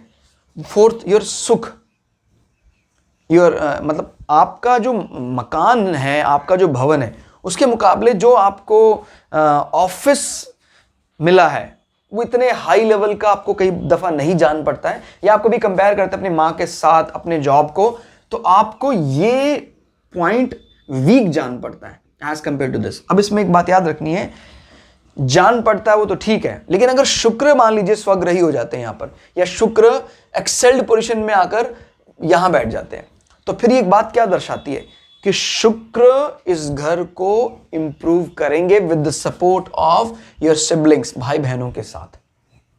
क्लियर हो गया? तो ये बात याद रखनी है कि दृष्टि का क्या फल आ रहा है, किसी हाउस से, कोई भी हाउस से देख लीजिए, जैसे मान लीजिए कहते हैं इस घर का, ये घर क्या है हमारा, हमारा सेक्सुअल पार्टनर हमारा है, इसका करियर देखना है, तो कैसे देखेंगे? 1 2 3 4 5 6 7 8 9 10। क्लियर हो गया? इसका जो स्टेटस है, इसका यानी आपके धर्म पत्नी का स्टेटस आपको देखना है, तो आप 7वें घर से 10 गिने, कहता भाई सूर्य एक्सेल्ड कर रहा है, तो इस मामले में आपका जो पार्टनर है उसका भी स्टेटस काफ़ी अच्छा जान पड़ता है। बट आप अपने स्टेटस को लेकर कई दफ़ा दुखी रहते हैं, नाराज रहते हैं, कारण सूर्य नजर मार रहा है अपने से 7 और वो नीच की दृष्टि है, तुला राशि। क्लियर हो गया, क्योंकि सूर्य तुला में नीच के हो जाते हैं। क्लियर। लेकिन एक बात का याद है ना, नीच भंग दृष्टि में भी यहाँ उसी प्रकार से आपको ध्यान, जैसे कहते हैं ना कि कोई ग्रह यहाँ बैठा है वो नीच का हो, सूर्य यहाँ आ गया तो नीच का हो गया, तो नीच भंग कैसे होगा? अगर शुक्र भी केंद्र में आ जाए चंद्रमा से या लग्न से, या खुद अपने घर में आ जाए, स्वग्रही हो जाए या एक्सेल्ड कर जाए, उच्च के हो जाए। अब यहां पर भी एक बात याद रखनी कि अगर शुक्र सेंटर में आ जाते हैं या एक्सेल्ड कर जाते हैं तो उनकी दृष्टि का भी बुरा असर अपने घर में वो पड़ने नहीं देंगे। क्लियर हो गया। तो हालांकि ये one of the toughest job है जो भी हम फिलहाल हमने श्रद्धा एस्ट्रोलॉजी सेंटर में हम फिलहाल जो चला रहे हैं, श्रद्धा एस्ट्रो ज्योतिष में, ये वन ऑफ द टफेस्ट काम है कि भाई हम हर ग्रह को आइडेंटिकली पकड़े और घर में उसके इंपैक्ट को जाने। बट बिना इस एक ग्रह के इंपैक्ट को जाने बिना हम पूरी कुंडली को एक्सप्लेन नहीं कर सकते। इसलिए हम चाहेंगे कि आप एक प्राइमरी लेवल या बिगिनर लेवल पर इसको अच्छे से जान लें और उसके बाद आप देखिए खुद ब खुद चीजें, कड़ियां कैसे जुड़ने लग जाएंगी और आपके लिए कोई भी प्रेडिक्शन करना कितना आसान हो जाएगा। क्लियर हुआ? तो ये था। अच्छा, इसमें यहां से गिने अगर हम, सूर्य का घर क्या है? लियो। यहां से कौन से नंबर पर बैठे? जैसे 7, 8, 9 अपने आपका जो कह सकते हैं आयु भाव है, आयु भाव से वो बैठे हैं 9वें भाव में और उच्च के होके बैठे हैं, तो आयु अच्छी होगी, आयु लंबी आयु होगी आपकी। क्लियर हो गया। और कष्टों का सामना करने के लिए आपका जो माँ है वो हमेशा आपके साथ रहेंगी। क्लियर हो गया। कष्टों से आपको बचाएंगी कह सकते हैं आप, बिकॉज इसका मालिक यहां बैठा है एक्सेल्ड पोजीशन में। ठीक है, तो इस प्रकार से भी चीजों को रिलेट करना आपको। नाउ हम बात कर लेते हैं, अगर सूर्य हमारी कुंडली में बैठे हैं 5वें भाव में। क्लियर हो गया। मकर लग्न की कुंडली है और सूर्य आ गया 5वें भाव में, तो क्या चीज यहां पर हमें देखने को मिलती है, आइए चर्चा करते हैं। यहां से गिनेंगे कैसे? Anti clockwise, 1, 2, 3, 4, 5। क्लियर? ठीक है, आप सुन रहे हैं ना? 1, 2, 3, 4, 5, 5वें नंबर पर बैठे हैं सूर्य। क्लियर? तो ध्यान रखिएगा, सूर्य 5वें नंबर पर बैठे हुए हैं और ये जिसके घर में बैठे हैं वो किसका घर है? वो शुक्र का घर है। और शुक्र और सूर्य की थोड़ी अनबन रहती है, पूरी संबंध मतलब इनके बहुत ज्यादा अच्छे नहीं है शुक्र और सूर्य के, जैसे पति पत्नी के साथ अनबन रहती है। तो हम 7th हाउस को भी देख लेते हैं और हम ये भी देखते हैं सूर्य और शुक्र तो कहीं इकट्ठे नहीं बैठे हुए हैं। अगर सूर्य और शुक्र इकट्ठे बैठे हुए हैं तो पति पत्नी, कई बार तो अनबन इतनी बढ़ जाती है कि गोज टू सेपरेशन, डाइवोर्स, तलाक तक नौबत चली जाती है। किसी भी कुंडली में आप देखेंगे सूर्य और शुक्र के इकट्ठे हैं और स्पेशली कोई ऐसा घर है जो 6, 8, 12 के लिए रिस्पॉन्सिबल है, तो 12 क्या? व्यय यानी लॉस। शुक्र सूर्य इकट्ठा कर रहा है तो वो लॉ। हाँ, लेकिन एक बात का विशेष ध्यान रखना है, बृहस्पति की नजर, मैं बार बार बता रहा हूं, बृहस्पति खुद इतना जहां बैठते हैं वो कई दफा उतना बढ़िया काम नहीं कर पाते जहां उनकी नजर काम कर जाती है। इतने ऑस्पिशियस प्लैनेट हैं, इतने शुभ ग्रह हैं। कहते जैसे मंगल तेरा खराब है, तुझे एक्सीडेंट हो सकता है, तेरे को बाइक वगैरह संभाल के चलाना चाहिए, लेकिन उसने ये नहीं देखा एस्ट्रोलॉजर ने कि उस मंगल पर बृहस्पति की उच्च नजर है, तो फिर कुछ होने वाला नहीं है, मतलब नुकसान होने वाला नहीं है। क्लियर हो गया। इतने ऑस्पिशियस प्लैनेट हैं। शुक्र is again very very good planet. अगर वो शुक्र स्वग्रही होकर या एक्सेल्ड होकर नजर मारते हैं तो वो, अब इसमें क्या है, एक्सेल्ड होने को सूर्य, देखिए कुछ कुछ प्लैनेट एक्सेल्ड होना बहुत अच्छा माना जाता है, उच्च का। अब आपको लग रहा है सर शुक्र का एक्सेल्ड होने में क्या परेशानी क्या है, तो हमें बात याद आनी, हर एक प्लैनेट का एक नेचर होता है। अगर वो एक सेटिस्फैक्ट्री लेवल तक बढ़े तो ठीक है, अगर वो एक्सट्रीम पर चला जाए तो वो क्या दे सकता है वो ध्यान रखना। अब शुक्र हमें क्या देते हैं? शुक्र जनरली आपको पता है प्रेम संबंध और हमारा सेक्स लाइफ, और इसी में अगर नेगेटिवली चले जाएं जो हमारे अवैध संबंध हैं, व्याभिचार है, वो भी करवा सकते हैं। तो अब हम देखते हैं कि भाई ठीक है, ये उच्च के हो गए हैं, तो उच्च के का मतलब ये होता है कि भाई अपनी चीज़ों को तो बढ़ाएंगे, लग्जरी के लिए आपको व्यय कराएंगे ही कराएंगे। अगर वो उच्च की बजाय स्वग्रही हो जाएं तो उच्च से वो थोड़ा सा नीचे आ जाते हैं अब, तो फिर वो बिकॉज क्या होता है, वैसे भी अगर हम पढ़ते हैं कि उच्च का मतलब क्या होता है, कोई ग्रह सर उठाकर चलता है, it is at like party time. और अगर सूर्य नॉट सूर्य अगर शुक्र हमेशा पार्टी टाइम में रहेंगे तो भाई व्यय तो होगा ही होगा। तो हालांकि अगेन व्यय करने के लिए आपके पास धन है तभी तो आप व्यय कर पा रहे हैं, लेकिन अगर हम एक जनरल एक आइडिया दें कि भाई अगर इस चीज का बहुत अधिक व्यय हो, it is not only for the money related, शुक्र इज योर वीर्य स्पम, क्लियर, इस चीज का भी ओवम का भी नुकसान आपको बार बार होता रहेगा, क्लियर होगा। तो इस चीज को भी थोड़ा ध्यान रखना है। तो अगर शुक्र एक्सेल्ड की बजाय होम प्लेस्ड हो जाए, अपने घर हो जाए, तो ज्यादा बेटर होता है, क्लियर हो गया। और नीच का होने पर फिर वो हमें दुख देना शुरू कर देते हैं, वीर्य को खत्म कर देंगे, कम कर देंगे, या शुक्राणुओं, महिला के केस में शुक्राणु या ओम्स को खत्म कर देंगे। अस्त होने पर भी उसका जो रिजल्ट है आपको तुरंत नहीं मिल पाता। तो इस प्रकार की चीजें हैं। बट एक बात ध्यान रखनी है, किसी भी कुंडली में हम देखें अगर चंद्रमा अच्छा है, शुक्र अच्छा है मतलब वो दुश्मनों के घर में नहीं है, वो नीच के नहीं है, देख लेते भी इसको सांसारिक सुख तो मिलने से कोई भी नहीं रोक सकता है, क्योंकि चंद्रमा मन का कारक है, बड़े अच्छे स्थिति में बैठा हुआ है तो मन बड़ा आपका चंचल रहेगा, इन सब चीज़ों का उपभोग करेंगे आप, बड़े प्रसन्न रहेंगे। और शुक्र सांसारिक चीज़ें देता है हमें। तो अगर ये दो प्लैनेट आपके अच्छे हैं, आज की दृष्टि की अगर बात करें, 5000 साल पहले क्या नियम थे वो आज की कुंडली उसको देखेंगे और वो नियम लगाकर तो नहीं बन पाएगा। आज हमारी एक ही इच्छा है कि भाई ये मशीनरी, ये उपभोग, ये ओवन हम लाएंगे कि नहीं लाएंगे, ये चीज लाएंगे, ये सब चीजें कौन तय करता है? ये प्लैनेट वीनस तय करता है।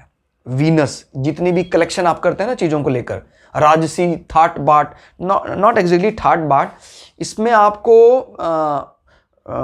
थाट बाट तो गलत शब्द हो जाएगा, क्या बोलते हैं आप जीवन में, एक तो होता है शाही, क्लियर हो गया, एक होता है शाही, शाही is related with sun, clear. और जो एक शब्द होगा luxury, clear, it is related with the somewhat Venus, clear. तो ये थोड़ा थोड़ा फर्क हो सकता है कि रॉयल लग्जरी, ये फर्क है, royal kingly nature, clear. And इसमें सॉफ्ट का संपुट आ जाता है, क्लियर, माने क्योंकि शुक्र का जो लिंग है वो एक स्त्री लिंग है।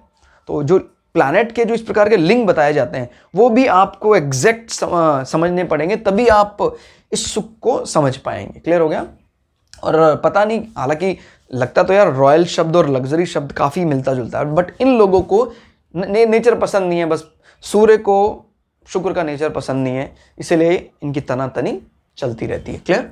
तो अब ये यहाँ बैठे हुए हैं तो कहाँ नुकसान दे सकते हैं।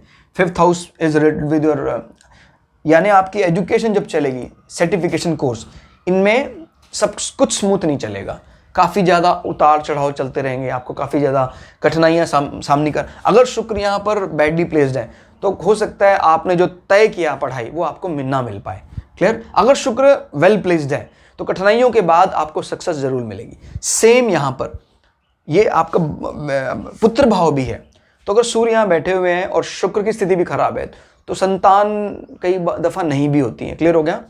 और ये सामने वाला घर, इसकी दृष्टि भी यहाँ मायने रखती है, क्लियर हो गया। जैसे मंगल यहाँ बैठे हुए हैं और मंगल इस घर के मालिक के दुश्मन है, तो again it is bad for your, आपके जो चिल्ड्रन होने वाले हैं उनके लिए ठीक नहीं है वो।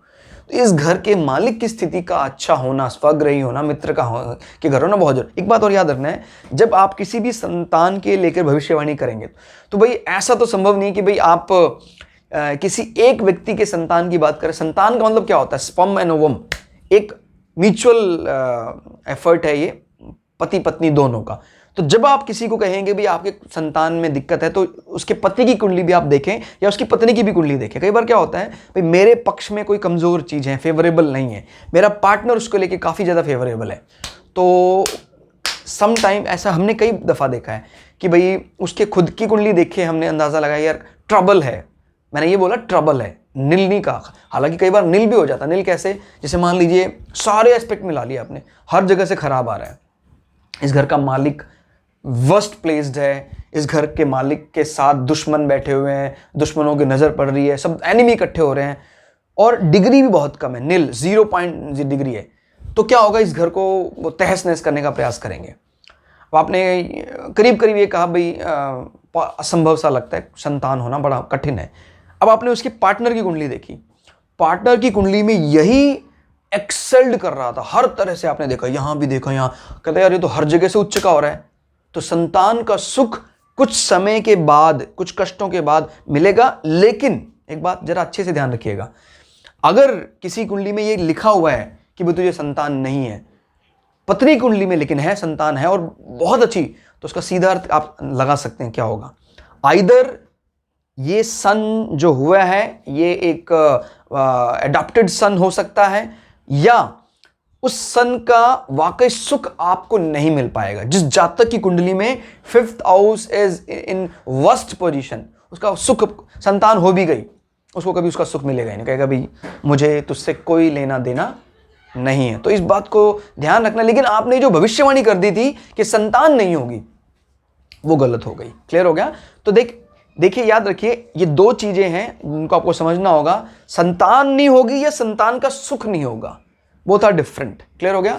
तो फिजिकली चीजें जो है वो, जैसे अब फिजिकली अपीयरेंस की बात करते हैं तो उसमें अरुधा लग्न को भी ऐड कर देते हैं, ए अरुधा लग्न एज वेल एज A5। तो जैसे A5 क्या दिखाता है? आउटर संसार क्या सोचता है, भाई मैं क्या सोचता हूं वो तो ये है, मुझे क्या मिल रहा है वो ये है, लेकिन संसार क्या सोचता है वो ये। क्लियर हो गया? तो याद रखना है, मुझे सुख नहीं मिल रहा है वो ठीक है, नहीं मिल रहा है, मैं जानता हूं मेरा 5th खराब है, लेकिन अगर अरुधा A5 मेरा मजबूत है तो वो संतान फिजिकली अपीयरेंस में आएगा। बात को समझिए जरा। A5 is your education certificate मिलेगा कि नहीं मिलेगा? मिलेगा, लेकिन उस सर्टिफिकेशन की कोई आपके लिए अहमियत होगी? 5th हाउस आपका बड़ा खराब है, कोई अहमियत नहीं, कुछ वैल्यू उसका कुछ इन कैश कराने वाले, लेकिन समाज इस बात को जानेगा, समाज के सामने उसका फिजिकल वो सर्टिफिकेशन कोर्स उसको मिल जाएगा। तो याद रखिएगा, ये जो अरुधा लग्न के साथ हम A2 A1 A3 A5 देखते हैं, ये आपको आउटकम का ज्ञान कराते हैं। उसको भी हम आगे चलकर अपने चैनल में सीखेंगे कि सिंपली है। आजकल तो मान लीजिए आपको लग्न, अरुधा लग्न A5 A2 नहीं निकालना आता है, सिंपली आप कोई भी सॉफ्टवेयर, नहीं तो हम आपको आगे चलकर सॉफ्टवेयर भी बता देंगे कौन से सॉफ्टवेयर अवेलेबल हैं मार्केट में जो आपको ये एग्जैक्टली बता पाएंगे। भाई जैसे कहते हैं भी जॉब तो है, जॉब का सुख नहीं है। क्लियर हो गया? तो ये बात, इसीलिए किसी भी हाउस को कनेक्ट करें आप उसके साथ। क्लियर हो गया? आपकी कुंडली में जैसे कुंभ राशि बड़ी अच्छी है, कुंभ राशि बहुत अच्छे पोजीशन में है, और कुंभ राशि is related with your 11th house, तो कह रहा है भाई गेन्स बहुत होते हैं, और वो कुंभ राशि जो है वो आपके अरुधा में दिखा रहा है, मतलब गेन होंगे। अब आप उन गेन का फील गुड कर पा रहे हैं नहीं कर पा रहे हैं, ये आपके लग्न चार्ट से पता लगेगा आपको। कहता गेन्स तो हो रहे हैं मेरे को, लेकिन यार मुझे उस गेन्स का कुछ फायदा नहीं दिख रहा है। लेकिन एक बात याद रखिएगा, चाहे अरुधा लग्न हो, चाहे D9 चार्ट हो, कोई भी चार्ट, एडिशनल चार्ट्स हो, वो सब किस पर बेस्ड है? लग्न पर बेस्ड है। पावर और टॉनी जो होती है, मेन पावर किसके पास है? इसके पास है। क्लियर हो गया? फील हमें ही करना है, संसार तो वैसे भी आप कितना ही फील करवा लें उनको कुछ होने वाला नहीं है। तो जब आप कोई अपने बारे में अच्छी भविष्यवाणी करना चाहते हैं, इसको ज़्यादा नंबर देने आपको। क्लियर हो गया? तो कहता जी ट्रॉफी मिली क्या, किस काम की? कुछ काम की नहीं, मैं उस चीज़ को नहीं मानता हूँ। क्लियर हो गया? तो जब कभी भी कोई व्यक्ति दुख के कारण आपसे कुछ जानना चाहता है, तो बजाय कि A9 A2 आप उसका लग्न चार्ट को देखकर ही उसके बारे में अच्छे से उसको गाइड कर सकते हैं। अदरवाइज क्या है, आपने जो गाइडेंस किया है वो संसार को तो सुख दे देगा, उससे संसार को सुख दे देगा, लेकिन उसको कुछ संसार से सुख नहीं मिलेगा। क्लियर हो गया? तो कोई भी रेमेडीज जो होगी वो आपको लग्न चार्ट पर देनी है, ना कि अरुधा चार्ट पर कोई रेमेडी नहीं देनी है। क्लियर हो गया? मतलब दे सकते हैं, अगेन वो तो आपको अपने लिए आया था, अपने बारे में जानने के लिए आया था। क्लियर हो गया? सम टाइम जॉब नहीं उसके पास, लेकिन उसका सेटिस्फेक्शन लेवल बहुत ज़्यादा है। मान लो हमने किसी तरह उसको जॉब दिलवा दी, उसका सेटिस्फेक्शन लेवल इफेक्ट कर गया, तो फिर गड़बड़ हो जाएगी। इसलिए कोई रेमेडी जो है आप बताएं, उसको प्रयोग बताएं, वो इस पर बताएं, ना कि उसके अरुधा पर। क्लियर? नो, सूर्य यहां से नजर डाल रहे हैं 11th हाउस में, 11वें भाव में नजर डाल रहे हैं, और 11वां भाव इज योर गेन्स, इच्छा पूर्ति। इच्छा पूर्ति होगी कि नहीं होगी, तो ये इसका दोस्त मित्र का मंगल का भाव है। तो इच्छा पूर्ति किस स्टाइल में होगी? वो होगा मंगल, मतलब passionate, very passionate about your wishes, and this is your friends, your big कह सकते हैं, बिग ब्रदर या बड़े भाई बड़े बहनें 11th हाउस से देखते हैं। तो उनका नेचर कैसा होगा? Related with Scorpio. तो स्कॉर्पियो क्या होता है? जो वृश्चिक है वो मंगल का दूसरा रूप है, मंगल का जल तत्व रूप है। याद रखिए, मंगल मुख्य रूप से अपने आप को ज्यादा बढ़िया पाते हैं मेष में। मंगल, अब इसको कैसे समझें? आप इसको ऐसे समझें भाई, वृश्चिक में भी बहुत क्रोध है, माने अग्नि है जल के अंदर, इस प्रकार के रूप में वो रहता है, छुप कर रहता है। अगर आप उसको छेड़ेंगे वृश्चिक को तो अटैक करेगा आपके ऊपर, लेकिन वो एक जल तत्व राशि मानी जाती है वृश्चिक राशि। क्लियर हो गया? तो इस प्रकार से हालांकि कई दफ़ा इसको एक पर्सनैलिटी डिसऑर्डर भी कह देते हैं समटाइम लोग कि यार ये कैसे संभव है, बट अगर ये अच्छे प्लेस्ड हैं तो ये पर्सनैलिटी डिसऑर्डर ही समाज में एक नई अभिव्यक्ति को जन्म देती है। क्लियर हो गया? वैसे भी जो बड़े बड़े बुद्धिमान लोग हैं उनको लोग पर्सनैलिटी के हिसाब से तो खराबी ट्रीट करते हैं, भाई इसका समझ में नहीं आता मुझे, तो ये समझना जरा इस चीज़ को। वो अलग बात है, वृश्चिक लगन सच में ऐसा कोई भी राशि कि राशि का स्वामी अग्नि तत्व है लेकिन राशि स्वयं जल तत्व है, इस प्रकार की जो भी आपको लगे ना वो थोड़ा सा ऐसे जा रहा है। अब इसका आपको पता, केतु भी स्वामी माना जाता है कई जगह पर हम देखते हैं, और वो बिल्कुल अनुभव पर हमने जब चीज़ें इनको अप्लाई करके देखा तो वो सही भी पाया कि अगर मान लीजिए मंगल अच्छी स्थिति में नहीं है तो हम केतु अगर अच्छी स्ट्रांग है और यहाँ बैठे हुए हैं तो फिर ये 11th हाउस का बहुत स्ट्रांग माना जाएगा। क्लियर हो गया? और सूर्य की दृष्टि अच्छी मानी जा रही है 11th हाउस में, वैसे भी ज्यादातर ग्रह अच्छे माने जाते हैं। अब हम बात कर लेते हैं सूर्य का खुद का घर कौन सा है? 8वां घर। तो अपने घर से 7, 8, 9, 10, अपने घर से 10वें पर बैठे हुए हैं, और जिसके घर में बैठे हैं वो सेटिस्फाई नहीं है ज़्यादा। तो इससे क्या अंदाज़ा लगाएं हम? इससे ये अंदाज़ा लगाते हैं आपका जो कष्ट है, कष्ट का कारण कहाँ बैठा हुआ है? आपके एजुकेशन, आपके संतान पक्ष को लेकर कष्ट है आपको, और ये कष्ट लिंकअप कौन करवा रहा है? 10वां घर लिंकअप करवा रहा है। क्लियर हो गया? 10 हो गया ना पूरा।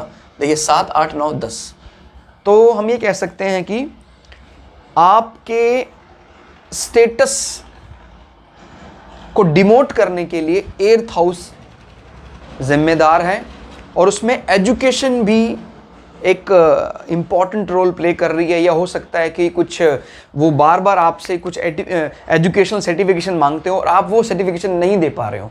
क्लियर हो गया? तो समझ में आ रहा है?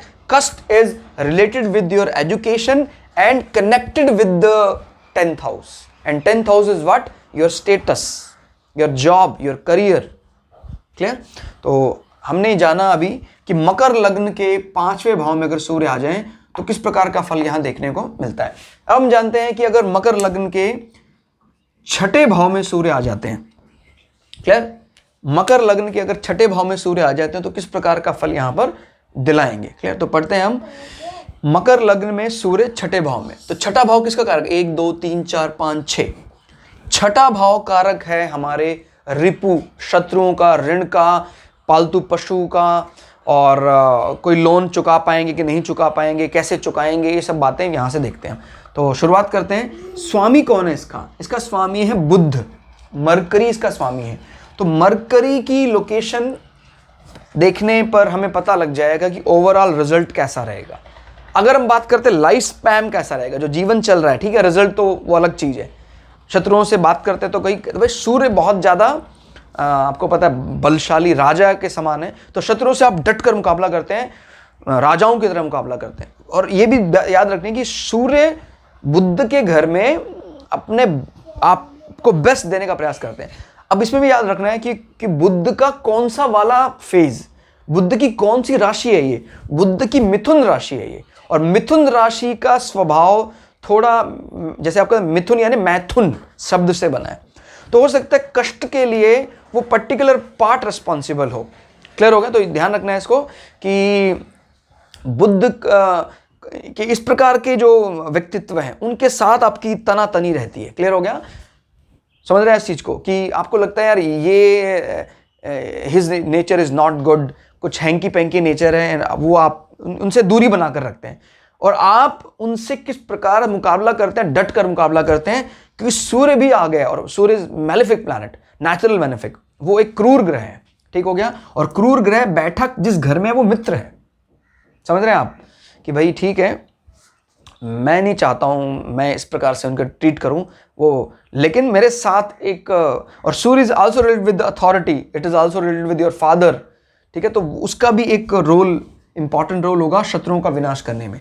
यहां से वो देख रहे हैं 12वें भाव को, और 12वां भाव व्यय भाव है और मित्र के, गुरु के में देख रहे हैं, तो ये अच्छे जगह पैसा खर्च कराते हैं। एंड बिकॉज ये एक सात्विक राशि है, धनु राशि, तो व्यय भाव अच्छी चीज़ों को लेकर होता है। अब देखो कई लोग कहते हैं व्यय बहुत करता है यार ये आदमी, तो कहता है भाई किस चीज़ में व्यय करता है, कहता है शराब, ड्रग्स, ऐसे इसी में करता है। अब कई लोग कहते हैं ये भी बहुत व्यय करता है, किस में व्यय करता है, पढ़ाई, किताबें। समझ रहे हैं आप? तो अब आप अपनी दृष्टि से खुद ही देखें, दोनों ही जातकों के रिलेटिव परेशान है। एक जातक के रिलेटिव कहते हैं यार ये तो पैसा बहुत खर्च करता है नशे में, एक जातक के मदर फादर कहते हैं यार ये पढ़ाई में बहुत पैसा गवा देता है, खर्च कर देता है। क्लियर हो गया? तो अगर जब पढ़ाई में पैसा गवा रहा है या खर्च कर रहा है तो क्या ये तो बात तय है, तो कहीं ना कहीं 12वां भाव से related with somewhat either Jupiter और मरकरी, बुद्धि के देवता, विद्या के देवता, अगर वो कहीं खराब स्थिति में है तो वो पढ़ाई के लिए बहुत ज़्यादा पैसा उसको, मतलब सेटिस्फेक्शन लेवल उसका बन नहीं पाता। यार ये एक चीज़ ली एक्सपेरिमेंटल वे में, उसको बनानी, उसने दूसरी चीज़ खर्च की, नॉट फॉर मतलब वो दिखावे के लिए नहीं, अपने बुद्धि को इम्प्रूव करने के लिए। और उसमें भी आपको बात याद रखनी है, अलग अलग राशियों में अलग, जैसे मान लीजिए ये भी बृहस्पति की राशि 9 नंबर है और यहीं पर बृहस्पति की 12 नंबर आ जाए, तो दोनों ही बृहस्पति के खर्चे हैं, लेकिन किस प्रकार के खर्चे हैं। इन खर्चों में एक क्षत्रिय गुण आएगा।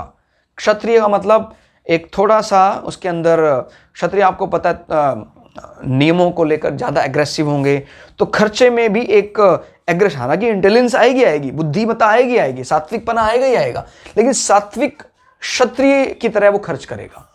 और अगर बात करते हैं 12 नंबर की, तो सात्विक ब्राह्मण पूरी तरह से, ब्राह्मण is again related with the study and education, सात्विक विद्या को प्राप्त करने के लिए पैसा खर्च करेगा। उसमें कोई भी रॉयल्टी, कोई भी राजसी स्वभाव, ये देखिए जब मैं बोल रहा हूं, मेरी बात को समझिए, मैं जैसे बोल रहा हूं कि क्षत्रिय वर्ण, और मैं ये भी कह रहा हूं कि बृहस्पति, क्लियर हो गया? तो बृहस्पति का नेचर तो किससे रिलेटेड है, विद्या, क्लियर। लेकिन क्षत्रिय का जो मेन काम क्या है वो है युद्ध, जंग। तो इस चीज को अगर आप मिला दें, विद्या, युद्ध, तो क्या नजर आता है कि वो जो व्यक्ति जो है उसका जो 12th हाउस है वो किस प्रकार के खर्चे करता है, इससे रिलेटेड।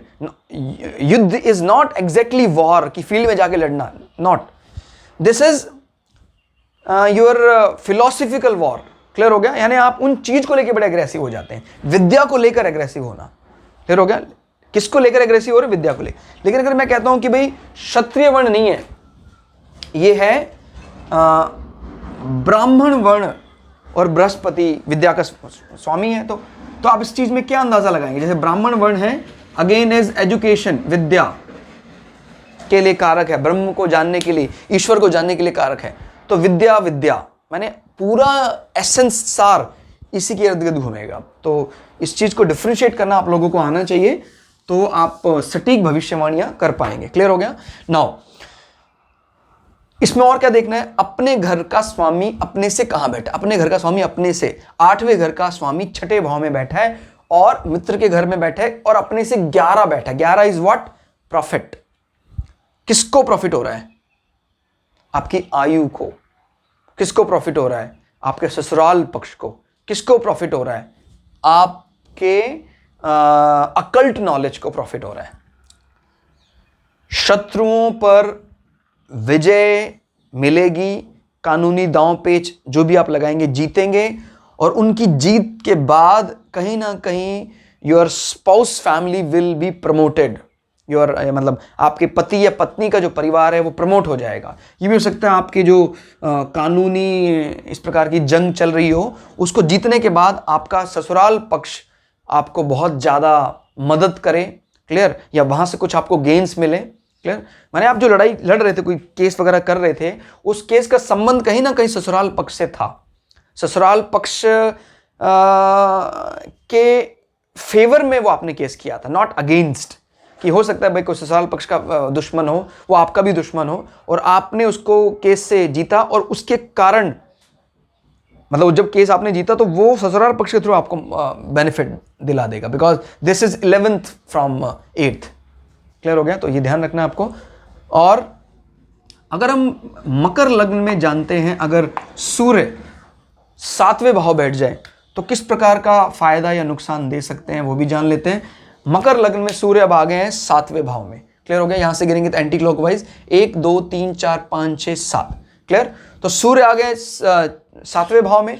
7वां भाव किसके लिए होता है? 7वां भाव हमारे सेक्स लाइफ को बताता है। 7वां भाव हमारे पत्नी का जीवन, पति का जीवन, उनका पर्सनैलिटी, उनकी सोच बताता है। 7वां भाव हमारा पार्टनरशिप भी, कोई डील वगैरह है, वो डील कैसी जाएगी वो बताता है। इसमें बिजनेस डील भी काउंट किया जाता है। क्लियर हो गया? कई दफा हमें बिजनेस देखना है तो 7वां और 10वां दोनों को मिलाकर देखते हैं। क्लियर हो गया? तो बिजनेस डील करेंगे तो आप 7वां और 10वें की पोजीशन को जरूर देखें। नाउ सूर्य बैठे कहां हैं? बैठे हैं कर्क राशि में, और कर्क राशि के स्वामी कौन है? इनके स्वामी है चंद्रमा। चंद्रमा बड़े कूल नेचर्ड हैं, और चंद्रमा वैसे भी जब हम इनकी अलग अलग इनके डेजिग्नेशन पढ़ते हैं, चंद्रमा को हम मानते हैं सेकंड किंग, और ये कह सकते हैं किंग्स वाइफ। क्लियर हो गया? तो वहां बैठे हैं, अपने रनिवास में बैठे हैं, तो बड़े अच्छे मूड में रहते हैं वो। लेकिन सूर्य को यहां जब बैठना होता है तो वो अपने ताम झाम के साथ प्राय नहीं बैठते हैं। तो थोड़ा इस बात को समझिएगा कि सूर्य पूरी तरह जो अपना शौर्य दिखाना चाहते हैं वो यहां पर फायदा नहीं देगा आपको।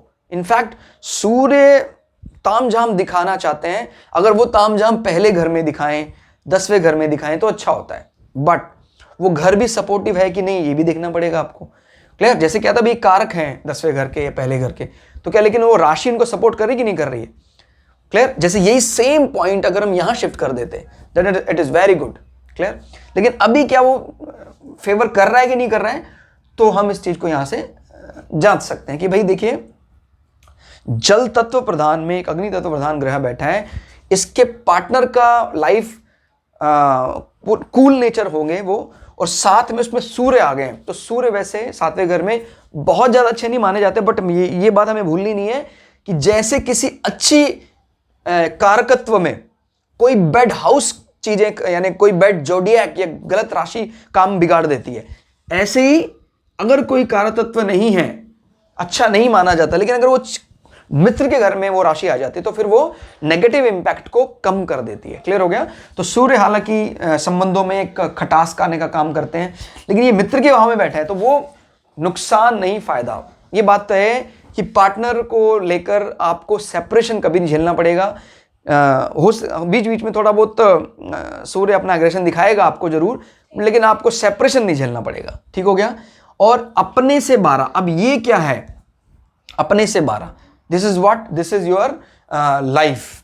अपने से 12 नंबर में बैठे हैं, लेकिन जहां वो बैठे हैं वो अच्छे मित्र के भर बैठे हैं। मतलब आपके लंबे जीवन के लिए आपकी पत्नी रिस्पॉन्सिबल है, आपके पति रिस्पॉन्सिबल हैं इस कुंडली में। क्लियर हो गया? बिकॉज यूर जो 8th house lord is sitting in 7th house. 8वें घर का मालिक 7वें घर में बैठा हुआ है, तो जो पत्नी का भाव है उसमें आपके जीवन, यानी आपके जीवन की चाबी उसी के हाथ में है। क्लियर हो गया? तो कभी भी आपको लगे, तो again it is a remedy, यार मुझे ना हेल्थ इशू आ रहे हैं, मुझे कष्ट आ रहा है, तो आपको किसको शांत करना है, किसको खुश करना चाहिए? आपकी पत्नी को खुश करना चाहिए। और ये देखिए मिरेकल आपके सामने होगा। क्लियर हो गया? तो ध्यान रखना इस चीज का। एंड नजर मार रहे हैं ये पहले हाउस में। अब सूर्य कारक है तो ये बात तो तय है कि वो अपने कारक तत्व को बढ़ाने का प्रयास, बॉडी मतलब समाज में जो आउटलुक है वो अच्छा आता है, दृष्टि अच्छी आती है, लेकिन वो आउटलुक आपको बेनिफिट दे पा रहा है या नहीं दे पा रहा है ये इस घर का मालिक बताएगा। समझिए जरा बात को। हो सकता है आप कह रहे हैं यार इस घर के लिए अच्छी चीज अच्छी है, मैं लाया हूं आपके लिए, इसी घर में यही चीज इसी घर में लगती है, लेकिन जो घर का मालिक है वो कह रहा है नहीं नहीं मेरे को नहीं चाहिए, ले जा। तो कुछ ऐसा विरोधाभास है। बॉडी इंप्रूव होती है लेकिन तब आप ज्यादा डिससेटिस्फाई हो जाते हैं। क्लियर हो गया? सूर्य देख रहे हैं यहां पर, बॉडी इंप्रूव कर रहे हैं, आपका आउटलुक अच्छा आ रहा है, लेकिन तभी आप ज्यादा डिससेटिस्फाई होंगे जब आपकी बॉडी राइज करेगी। क्लियर हो गया? बॉडी राइज करेगी तब आप ज्यादा डिससेटिस्फाई होंगे, because this lord is not supportive to sun, because शनि है इस घर के मालिक, वो सूर्य को लेकर सपोर्टिव नहीं है। सूर्य कह रहा है यार मैं इस घर के कारकत्व का कारण मैं अच्छा करूंगा, वो कह रहा है नहीं नहीं हमको नहीं चाहिए, तू ले जा अपना, तो अपना नेजर का स्वभाव ले जा। तो ये 7वें घर का मकर लग्न में इसका हमने प्रभाव जाना। अब हम जानते हैं कि अगर हमारी कुंडली में मकर लग्न की कुंडली है और सूर्य आ जाते हैं 8वें घर में, तो किस प्रकार की चीजें अच्छी या बुरी जीवन में आ सकती हैं। अब सूर्य आ गए हैं, आपको पता है नेचुरल मैलेफिक, मुख्य उनका जो प्राकृतिक स्वभाव है क्रूर है, वो शत्रुओं से या मृत्यु से या कष्टों से डटकर मुकाबला करते हैं, तो स्वग्रही होकर बैठे हैं। अपने घर का मालिक स्वयं अपने घर में बैठा हुआ है, इससे अच्छी बात क्या हो सकती है। और मैलेफिक नेचर अगर बैठे हो यहां पर तो प्राय लंबा जीवन होगा, इनका जीवन बड़ा लंबा होगा और इससे कष्टों से भी निजात मिल जाएगी आपको। कष्ट होंगे, जैसे क्या होता है रोग होंगे, ये किससे देखेंगे 6th, लेकिन रोग कष्ट पैदा कर पाएंगे वो देखेंगे 8th। रोग कितने ही हो कष्ट नहीं होगा आपको, और क्या चाहिए। अब कई लोग हैं ये बीमारी वो बीमारी ये वो बीमारी, फिर भी बढ़िया जी रहे हैं, बिंदास जी रहे हैं, पता लगा बीमारी एक नहीं है लेकिन कष्ट हजारों हैं। तो 8th हाउस का स्ट्रांग होना बहुत बहुत बहुत ज्यादा इंपॉर्टेंट है, और इस कुंडली में यही है। रोग हो कितने ही कष्ट नहीं होंगे उस वक्त, वो बॉदर ही नहीं करता कष्ट को लेकर, तो वो चिंता ही नहीं करता। कहता भाई तेरे शत्रु तो इतने हैं, कहता फिर भी चैन की नींद आती है मेरे को, क्योंकि कष्टों को फील करवाना 8वें घर का काम है। बात को समझिए जरा। मान लीजिए 6th हाउस बहुत स्ट्रांग है तो आप सारे ही शत्रुओं पर विजय पा लेंगे। आप कोई बिना करके विजय पाता है काम, कोई करके विजय पाता है, वो ठीक है 6th हाउस से पता लगता है, लेकिन उस विजय को आप एंजॉय करते हैं, उसको एक सेलिब्रेशन करते हैं, उसका नहीं करते हैं, वो 8th हाउस से पता लगता है। कहता नहीं सर हम उस एंजॉय नहीं कर पाते, उस विक्ट्री को एंजॉय नहीं कर पाते, वो 8th हाउस या कष्ट इसी से देखते हैं। क्लियर हो गया? नाउ यहां की नजर, अब ये ससुराल पक्ष है वो बड़े अच्छे से उसमें होगा, मतलब आपका जो ससुराल पक्ष है वो एक समाज में बड़ी प्रतिष्ठा होगी, उसकी अथॉरिटी पावर होगी उनके हाथ में, वो यहां से नजर मार रहे हैं आपके धन भाव को। क्लियर हो गया? तो धन भाव उनसे कुछ ना कुछ गेन्स आपको जरूर मिलेंगे। क्लियर हो गया? हालांकि उनसे गेन मिलने के बाद कभी कभी मन में वो भावना आ जाती है कि यार वो मुझसे ज़्यादा मजबूत पक्ष है, मतलब जिस जातक की कुंडली है उसके मन में विचार आता है कि मेरा ससुराल पक्ष मुझसे ज़्यादा पावरफुल है, मजबूत है, ये भावना रहेगी। क्यों? सूर्य जहां बैठे हैं वो तो वेल प्लेस्ड है खुद के घर में, जहां वो दे रहे हैं वो इनका एनिमी साइन है, तो सम टाइम ये विचार आ जाता है। क्लियर हो गया?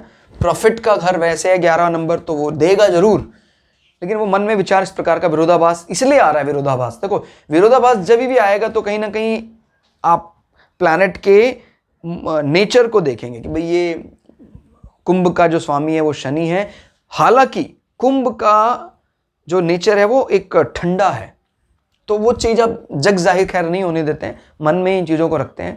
क्लियर? और आप क्या रिलेट कर सकते हैं उस, मैंने आपको बताया कोई भी चीज, जैसे ये घर है, ये किसका कारक है? पिता का कारक। अब पिता का कारक 1 2 3 4, पिता के कारकत्व से 12 नंबर पर बैठा। 12 नंबर इज व्हाट? व्यय भाव। क्लियर?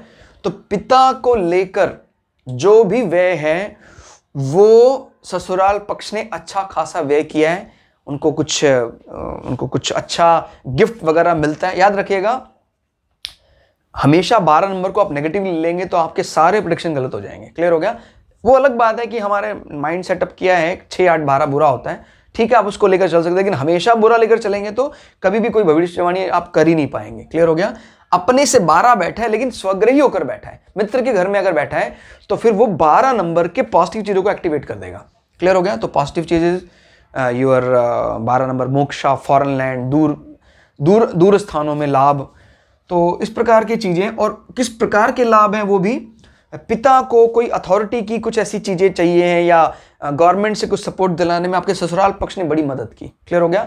ससुराल पक्ष के कारण आपके पिता के व्यय में मतलब वो मेंटेन किया उन्होंने, उनके अनावश्यक खर्चों को उन्होंने शांत रखा। क्लियर हो गया? तो ये बात यहां से देखी जा सकती है। क्लियर हो गया?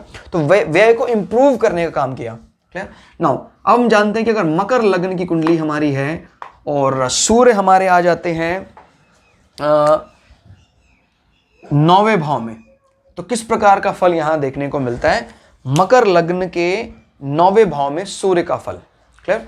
तो इसको जान लेते हैं। देखिए, मकर लग्न में सूर्य बैठे हैं 9वें घर में और यहां से नजर मार रहे हैं, अपने से 7 में वो नजर मारेंगे। 1, 2, 3, 4, 5, 6, 7। क्लियर? अपने से 7वें पे नजर मार रहे हैं। जहां वो बैठे हैं वो है कन्या राशि। क्लियर हो गया? विर्गो में बैठे हैं वो, और विर्गो से बैठकर वो देख रहे हैं पाइसेस को या मीन राशि को देख रहे हैं। दोनों ही सूर्य के मित्र हैं, बुध भी और बृहस्पति भी। क्लियर? और इस घर को नुकसान नहीं पहुंचाएंगे। पिता का वैसे ही घर है तो पिता के संबंध आपके साथ अच्छे होंगे, पिता आपके लिए भाग्यशाली होंगे। और बुध अगर यहां बैठ जाए तो फिर कहना क्या, बुध आदित्य योग पिता के कारण बन रहा है, कितनी अच्छी बात है। क्लियर हो गया? ये आपके भाग्य को भी बढ़ाएगा। क्लियर? आप धर्म के प्रति जो आपका स्वभाव है मुख्य रूप से वो बुद्ध से रिलेटेड होगा। बुद्ध यानी बुद्धिमान, सदा हुआ, क्योंकि कन्या राशि ज्यादा मेच्योर एज कंपेयर टू मिथुन राशि। बुद्ध वैसे भी एक्सेल्ड कर जाते हैं, उच्च के हो जाते हैं यहां पर। और यहां पर अगर सूर्य बैठे हैं तो यानी उस मेच्योरिटी में एक रॉयल्टी भी झलकती है। आप धर्म को लेकर उस प्रकार की सोच रखते हैं, वो यहां से पता लगता है। यहां से देख रहे हैं आपके पराक्रम भाव को, पिता आपके पराक्रम को बढ़ाने के लिए रिस्पॉन्सिबल है। पिता आपके भाई बहनों के साथ, जैसे हमने बोला था पिता के लिए जो कारक है वो यहां बैठा था, तो ये इसका हम क्या कहते हैं कि भाई बहन पिता के साथ संबंध बनाने के लिए रिस्पॉन्सिबल थे। अभी क्या है, पिता भाई बहनों के साथ संबंध बनाने के लिए रिस्पॉन्सिबल होंगे। ठीक है? दोनों शब्दों के अर्थ अलग प्रकार से डिकोड किए जाएंगे। क्लियर हो गया? और आपकी भाई बहनों के साथ बनेगी।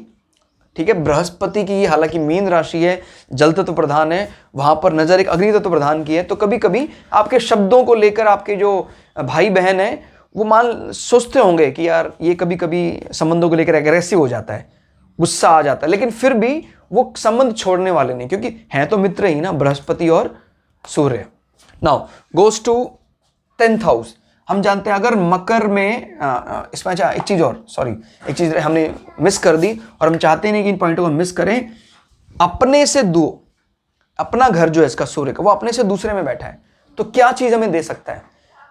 सूर्य जो है वो अपने से दूसरे में बैठा है, दूसरे में बैठा है, यानी आपका ससुराल पक्ष आपके फादर को प्रॉफिट दे रहा है। आपके भाग्य, you are very lucky with your in-laws family. Clear हो गया? इन-लॉज फैमिली के लिए आप बहुत भाग्यशाली हैं, या उनके धन के लिए आप रिस्पॉन्सिबल हैं। क्लियर हो गया? उनके धन के लिए आप रिस्पॉन्सिबल हैं, बिकॉज 1, 2 उनका एसेट्स हो आप। क्लियर हो गया? और तो इस प्रकार से भी चीजों को रिलेट करना है कि आपका जीवन भी लंबा जीवन होगा, और कभी भी कष्ट आए जीवन में, आपको कभी भी लगे ऐसा, तो सीधा प्रे टू योर फादर और फादर लाइक मेंटर, उनको प्रे करेंगे आप, छटपट आपका कष्ट दूर हो जाएगा। क्लियर हो गया? इस प्रकार की चीजों को आप यहाँ देख सकते हैं। मतलब मैंने आपको जो सिखाया है वो आप हर जगह अप्लाई करें, घर को देखें, घर से नंबर गिने, धीरे धीरे बिगनर लेवल से आप कब इंटरमीडिएट और कब एडवांस लेवल तक चले जाएंगे आपको पता भी नहीं लगेगा। क्लियर हो गया? करत करत अभ्यास जड़मति होत सुजान, जैसे कहा जाता है कि कालिदास के बारे में कहा जाता है कि वो मूर्ख नहीं था, महामूर्ख था। जिस लकड़ी पर वो बैठता था उसी लकड़ी को काट देता था, वो नीचे गिर जाता था। अब ऐसा व्यक्ति भी जब वो इतना समझदार हो गया तो उसके लिए क्या है? अभ्यास। एस्ट्रोलॉजी में भी अगर मान लें कि हम मूर्ख नहीं महामूर्ख हैं, बट फिर भी हम कंटिन्यूअस स्टडी करते रहे तो एक लेवल पे बाद हम वहां तक पहुंच जाएंगे जहां पर हमें सारी चीजें खुद ब खुद समझ में आने लग जाएंगी। क्लियर? Now 10th house. अब सूरज बैठे हैं 10वें घर में, और 10वां घर है हमारे स्टेटस का, हमारे करियर का। क्लियर? हमारा जो बिजनेस व्यापार को लेकर हमारा रवैया क्या रहेगा वो यहां से पता लगता है ना। ये नीच राशि में बैठे हैं, सूर्य यहां पर ज्यादा अपने आप को इस राशि में अच्छा नहीं मानते। हालांकि ये घर में फिर भी सूर्य कंफर्ट होने का प्रयास करते हैं, लेकिन वो तो एक विरोधाभास आ जाता है यहां पर। फिर अगेन यहां से वो नजर, यानी अपने घर में वो बड़े अपने आप को अच्छा मानते हैं, ऑफिस में आते ही पता नहीं क्या हो जाता है। वो ऐसे व्यक्ति चाहते हैं यार मैं घर से ही रह के ज़्यादा काम करूं तो अच्छा है। तो ऐसे व्यक्ति को एक होम ऑफिस भी रखना चाहिए, तो फिर वो वाली जो भावना है वो दूर हो जाती है इनसे। और अगर बेटर हो ऐसे व्यक्ति को कहीं घर के आसपास ही काम अगर करने का मौका मिले तो ज़्यादा बढ़िया होता है। क्लियर हो गया? ये ज़्यादा संपन्न सुखी रह सकते हैं। क्लियर? बिकॉज इस चीज़ को लेकर सूर्य अगर यहाँ आ जाते हैं, हाँ वो अलग बात है, मैंने तब बात कर रहा हूँ जब सूर्य यहाँ बैठे हैं उसके लिए मैं बात कर रहा हूँ। लेकिन सूर्य यहाँ नहीं बैठे हैं, शुक्र बैठे हैं, तो फिर बहुत बढ़िया है, वो तो ऑफिस में खूब एंजॉय करते हैं। क्लियर? तो ये बात को याद रखना है, सूर्य यहाँ बैठे हैं और शुक्र के यहाँ बैठ जाए तो फिर क्या होगा? Overall your status is very good, but उस स्टेटस में कौन अड़चन का, कौन फांस का काम करता है? Your boss, your authority, your father. Clear हो गया? हालांकि फादर अपने से दूसरा बैठा है, 2 नंबर अच्छा होता है, लेकिन जहां वो बैठा है वो नीच पोजीशन में बैठा हुआ है। क्लियर हो गया? तो मतलब क्या है? 2 नंबर से रिलेटेड चीजों को नेगेटिवली वो एक्टिवेट कर देगा। क्लियर हो गया? बात को समझ रहे हैं आप? ये फादर का हाउस माना जाता है और इस हाउस से वो दूसरे नंबर पर बैठा है, तो 2 नंबर से रिलेटेड जो एक्टिवेट करेगा। अब वो पॉजिटिवली करेगा नेगेटिवली करेगा वो देखते हैं। सूर्य बैठे हैं नीच की राशि में तो नेगेटिवली ही एक्टिवेट कर पाएंगे। हाँ ये जरूर देखना है, जब मैंने भी बोला नीच भंग अगर हो रहा है कि अगर शुक्र चंद्रमा से केंद्र में या लग्न से केंद्र में आ रहे हैं तो फिर वो नीच भंग राजयोग हो जाएगा। तब फिर हमें एक ऑफिस एनवायरनमेंट वैसा मिलेगा, बट फिर भी ऑफिस में कोई आंच आने वाली नहीं है। क्लियर हो गया? तो ये बात याद रखनी है। एनवायरनमेंट हालांकि वैसा रहता ही है, अगर नीच भंग भी हो जाता है तो एनवायरनमेंट वैसा रहता ही, लेकिन उसके इंपैक्ट को वो संभाल लेता है, झेल लेता है। क्लियर हो गया? तो जीवन के नीच भंग राजयोग में क्या होता है? जीवन का जो पहला पड़ाव होता है वो थोड़ा ट्रबल झेलना, उसके बाद फिर वो ऊंचाइयों को छूना शुरू कर देता है। क्लियर? और 8वें भाव से 1 2 3 नीच का होकर बैठा हुआ है। क्लियर हो गया? तो इस चीज को नुकसान करेगा वो। 8वां घर क्या है? आपका आयु कम कर देगा। और आयु कम करने का काम कौन कर रहा है? 1 2 3 बैठा है वो, जहां वो क्या है? योर स्टेटस, स्पेशली आपके जॉब को लेकर आपको कोई जीवन में बाधा। कई बार ऐसे लोग डिमोशन के समय गलत कदम भी उठा लेते हैं, आयु को लेकर कुछ अपने आप को हार्म कर लेते हैं। क्लियर हो गया? और क्योंकि वो अपने से 3 पर बैठा है, तो 3 इज व्हाट? पराक्रम। तो आपका जो स्टेटस है वो आपके पराक्रम यानी दबा दबा रहता है। आपका जो पराक्रम है दबा दबा रहता है। And 3 number is also your siblings. तो इस चीज को भी कनेक्ट करना, आपको भाई बहनों जो हैं उनको लेकर भी आप अपने स्टेटस में नेगेटिव रोल ही पाते हैं। क्लियर हो गया? इस चीजों को भी आप यहां से कनेक्ट कर सकते हैं। नाउ नजर यहां पर घर में, तो ऐसे लोगों को बार बार यही राय दें कि भाई तुम अपने घर से संबंधित या घर के नजदीक कोई ऐसा ऑफिस वगैरह घर पे बना पाए अगर, तो फिर बहुत अच्छा होगा। या 1 दिन 2 दिन ऐसा काम कर सकें तो फिर ऐसे लोगों को बहुत रिलीफ मिलता है। यही इनकी रेमेडी है, बिकॉज सूर्य यहाँ पर उच्च की नजर मारते हैं। घर ऐसे लोगों का घर भी अच्छा होता है। बट ऑफिस में पता नहीं क्या इनको बहुत ही खराब फील होता है अगर सूर्य यहाँ पर बैठे हैं, नीच के होकर बैठे हैं, और शुक्र भी अगर खराब है तो फिर काफ़ी बुरी स्थिति हो जाती है। नाउ बात कर लेते हैं अगर सूर्य हमारी कुंडली में 11वें भाव में आ जाते हैं। क्लियर हो गया? सूर्य कुंडली में 11वें भाव में है और मकर लग्न की कुंडली है। याद रखना 11वां भाव क्या बताता है? ये बताता है वृश्चिक राशि में सूर्य बैठे हैं।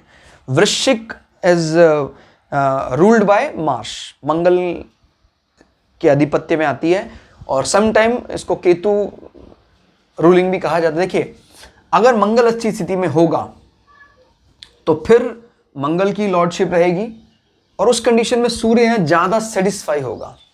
लेकिन अगर रूलशिप चली जाती है केतु के पास, मंगल कमज़ोर है, केतु, तो फिर केतु और सूर्य की गड़बड़ है ना, ये बात याद रखनी है आपको। मंगल और सूर्य की तो बनती है, लेकिन सूर्य और केतु की तनातनी रहती है। क्लियर हो गया? तो नॉट सो गुड। क्लियर हो गया? हालांकि 11th हाउस में कोई भी प्लैनेट, 11th हाउस कहता है भाई, मान लो गलत कोई प्लैनेट यहाँ बैठा है तो कहता है गलत से मुनाफा, क्योंकि ये ओवरऑल आपकी इच्छा पूर्ति, कहता है गलत इच्छाएं थी वो पूरी हो रही हैं। तो ये 11वां हाउस में कोई भी प्लैनेट इतना खराब नहीं रोल प्ले करता है, लेकिन ये जरूर है कि अगर मंगल इसका लॉर्ड होगा तो मंगल से रिलेटेड चीज़ें पूरी कराने फायदा करेगा सूर्य। अगर इसके लॉर्ड केतु हैं तो Ketu is not commander in chief, Ketu is not so dominating in nature. Ketu का स्वभाव तो कुछ अकल्ट की तरफ ज्यादा है, मोक्षा प्लैनेट भी कहा जाता है इसको। क्लियर हो गया? तो हालांकि सांसारिक दृष्टि से कहा जाए, अगर मोक्ष के हाउस को 11th हाउस में लेकर जाएं तो वो थोड़ा सा गलत चला जाता है, बिकॉज हम डट के कमाएं और डट के खर्च करें, ये है। बट केतु के प्रोफाइल को अगर आप खर्च वाले के यानी मोक्षा के प्लैनेट को आप 11th हाउस में लेकर चले जाएं तो वो थोड़ा सा चीज़ें मिसबैलेंस हो जाती हैं। ये समझ नहीं पाता यार कमाना चाहिए भी या नहीं कमाना चाहिए। तो कमाने का जब ड्यूरेशन है तो कमाना ही चाहिए आपको। तो केतु लॉर्डशिप में अगर ये आता है 11th हाउस तो overall result is not so good. Clear हो गया? ध्यान रखना इस चीज का। सूर्य यहां से नजर डाल रहे हैं 5वें घर में, तो ये पुत्र भाव के लिए कष्ट पैदा करते हैं, क्योंकि शुक्र इज, और उस पुत्र भाव में कष्ट के लिए ये भी ध्यान देना, सूर्य फादर, शुक्र पत्नी या आपके जो पार्टनर हैं उनको रिप्रेजेंट करता है, तो उसके कारण से पुत्र ना होना ऐसा बनता है।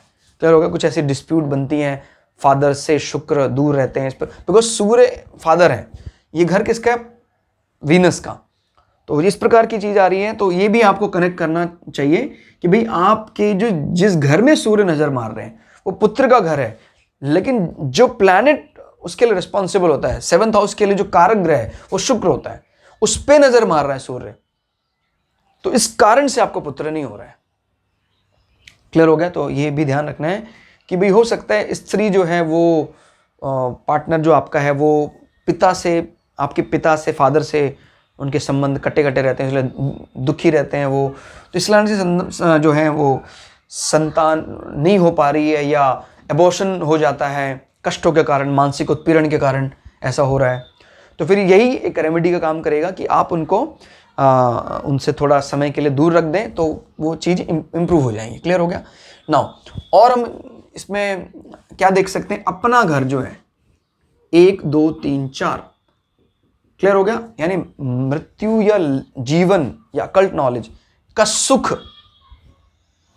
Because 4th house is what? सुख। यही केस दुख भी बन जाता है अगर वो वेल प्लेस्ड नहीं है। अब ये मान के चल रहे हैं कि भाई वृश्चिक राशि का स्वामी मंगल है, तो वेल प्लेस्ड है, तो आयु से संबंधित आपको दुख नहीं सुख मिलेंगे। और दूसरा हम ये भी कह सकते हैं कष्ट जो है दूर होंगे। उस दूर कष्ट दूर करने के लिए कौन रिस्पॉन्सिबल होगा? योर प्रॉफिट, योर इच्छा पूर्ति, इच्छा पूरी होती जाएंगी, जीवन बढ़ता जाएगा, बढ़ता जाएगा, बढ़ता जाएगा। क्लियर? कष्टों से निवारण, आप दोस्तों के जरिए कष्टों से निवारण होगा, because your 11th house is also your Elder siblings, बड़े भाई बहन, और योर बेस्ट फ्रेंड्स। क्लियर? ये बताता है। तो इस प्रकार की चीज़ों को भी कनेक्ट करना है। And it is again your house, your mother, your vehicle. तो व्हीकल भी अच्छा होगा, मुनाफा देने वाला व्हीकल होगा। क्लियर? नो, अब हम बात कर लेते हैं, अगर हमारी कुंडली में मकर लगन की कुंडली है और 12वें भाव में सूर्य बैठ जाते हैं। क्लियर? 12वें भाव में सूर्य आ गए तो किस प्रकार की चीजें हमें यहां देंगे? तो 12वां भाव क्या है? व्यय भाव। और 12वां भाव हमें जो मोक्ष घर कहा जाता है, फॉरेन लैंड, फॉरेन सेटलमेंट, इन सब चीजों को भी हम 12वें भाव से देखते हैं। तो जब हम यहां से गिनते हैं 12वां भाव में सूर्य बैठे हैं, वो बृहस्पति का घर है। बृहस्पति के घर में, यानी आपके खर्चे, मैंने पहले भी बताया था आपको किस प्रकार से होंगे। बृहस्पति या इंटेलिजेंस, बुद्धिमानी, और बुद्धिमानी का कौन सा रूप? क्षत्रिय वाला रूप। और यहां पर बैठे भी कौन है? सूर्य, क्षत्रिय राशि, क्षत्रिय ग्रह बैठा है। तो 12वें में प्राय मैलेफिक प्लैनेट अच्छे माने जाते हैं। तो अथॉरिटी के साथ जो आपके संबंध हैं, और स्पेशली जब आप अगर फॉरेन सेटलमेंट की बात करते हैं, कहीं दूर क्षेत्र में कुछ आपको अथॉरिटी का फायदा लेने हैं, तो आपको तुरंत मिलता है। क्लियर? ध्यान रखना है, अपने से 12, और यहां से वो नजर मार रहे हैं आपके रिपु भाव में भी। तो रिपु भाव को भी वो एक प्रकार से मजबूत कर रहे हैं या शत्रुओं को खत्म कर रहे हैं आपके यहां से। क्लियर? तो फॉरेन लैंड या बाहरी क्षेत्र में बैठे कोई प्रभावशाली व्यक्ति आपके शत्रुओं को दूर से ही शांत रखने का प्रयास करते हैं। क्लियर हो गया? तो ये चीज देखनी है यहां से। और ये 8th हाउस का मालिक बैठा है 12वें घर में। 1 2 3 4 5, 5 नंबर क्या होता है? योर सडन गेन्स, योर ससुराल। मतलब आपको बाहर कहीं जमीन लेने में, कुछ बाहर बिजनेस शुरू करने में आपका ससुराल पक्ष मदद कर सकता है। And 5th is your education. कुछ इस प्रकार का पढ़ाई संबंधी, फॉरेन लैंड में कुछ स्टडी करने वाले हैं तो उसमें भी आपके जो इनलॉज फैमिली है वो काफी मदद कर सकते हैं। क्लियर हो गया? ये ध्यान देना, इस घर से संबंधित किसी भी घर को आप जैसे कहते हैं, 12वां घर क्या है? 12वां घर 11वें का दूसरा है, 11वें का दूसरा। क्लियर? तो कभी देखना है 11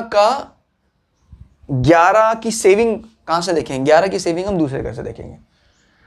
ठीक है? तो ध्यान रखना है, अगर 12वां सधा हुआ है तो 11 की सेविंग। अब सूर्य क्योंकि थोड़ा किंगली नेचर है, तो खर्चा तो व्यय भाव तो कराता है, अच्छा खर्च कराता है, किंगली नेचर है, मित्र के यहां बैठा हुआ है, तो यहां से दूसरे भाव में बैठा हुआ है, तो मतलब व्यय भाव को लेकर आपको लेकिन ज्यादा संकट नहीं होता है। इसकी सेविंग है ना, ये किसी से भी देख लें आप। जैसे मान लीजिए आपका स्टेटस, जॉब, 1 2 3, आपको जॉब का जो पराक्रम है, जॉब का मोटिवेशन लेवल देखना है तो आप 12 से देखेंगे। अब यहां पर सन बैठे हुए, तो सन तो है ही इस प्रकार का काम के लिए। जॉब से संबंधित 3 नंबर, जॉब से संबंधित जो भी भाई बहनों का सपोर्ट है वो भी आप इससे तीसरे से देखते हैं। क्लियर हो गया? तो कोई ना कोई आपके भाई बहनों में इस प्रकार का कोई सपोर्टिव नेचर किसी का हो सकता है, जो अथॉरिटी को जानता हो, वो आपकी मदद करेगा।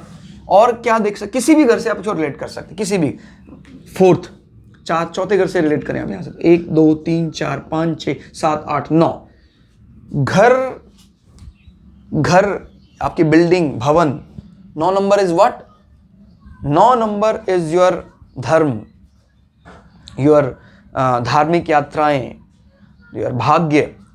तो अगर इस घर में प्लैनेट इससे संबंधित हो, इसका सपोर्टिव हो, जैसे यहां पर ही एक्सेल्ड करता है सूर्य, तो this house is very lucky, this house is very lucky for the 12th house. And 12th is your जो व्यय है वो मेंटेन करके चलेगा। 12th is your moksha, 12th is your foreign land के साथ आपकी घर का संबंध बहुत अच्छा रहेगा। तो ऐसे व्यक्ति अपने जहां घर रहते वो तो रहते ही हैं, साथ में एक दूर स्थान पे भी कोई ना कोई ऐसा रियल एस्टेट इन्वेस्टमेंट करते हैं। क्लियर? तो दोस्तों ये था एक ओवरव्यू, प्राइमरी ओवरव्यू हमें लेकर चल रहे हैं। अभी हम चीज़ों को बहुत ज़्यादा इंटीग्रेट नहीं कर रहे हैं, अदरवाइज हो सकता है आप में से कई लोग पजल हो जाएं। तो हमने पूरी सतर्कता के साथ इस चीज़ों को एक लाइन पे चलाने का प्रयास किया है। ये था मकर लग्न के अलग अलग भावों में सूर्य का फल, और इसी प्रकार से हम प्लेलिस्ट में बनाते रहेंगे। मकर लग्न के बाद कुंभ लग्न और मीन लग्न जैसे खत्म होगा, फिर हम दूसरे प्लेनेट को लेकर आ जाएंगे, चंद्रमा, उसके बाद फिर सूर्य, चंद्र, मंगल, बुध, बृहस्पति, शुक्र, शनि, राहु, केतु, इस प्रकार से सभी ग्रहों का पहले अलग अलग लग्नों में इसका प्रभाव जानेंगे, और उसके बाद हम चीज़ों को फिर इंटरकनेक्ट करने का प्रयास करेंगे। तो दोस्तों आप लोगों को ये वीडियो कैसे लगती हैं आप कमेंट करके हमें ज़रूर बताएं। आप लोगों के जो हमें कमेंट हैं बड़े मोटिवेट करते हैं और हमें प्रेरणा देते हैं लेक्चर और ज़्यादा रिकॉर्ड करने की। कितना ही बिजी शेड्यूल हो, आप लोगों के इस प्रेम के कारण वो हम समय निकाल ही लेते हैं। और यही कामना के साथ कि ये ज्योतिष ज्ञान ना सिर्फ पूरे भारत में ही, पूरे दुनिया में अमर हो, इसी कामना के साथ जय हिंद, जय भारत, नमस्कार।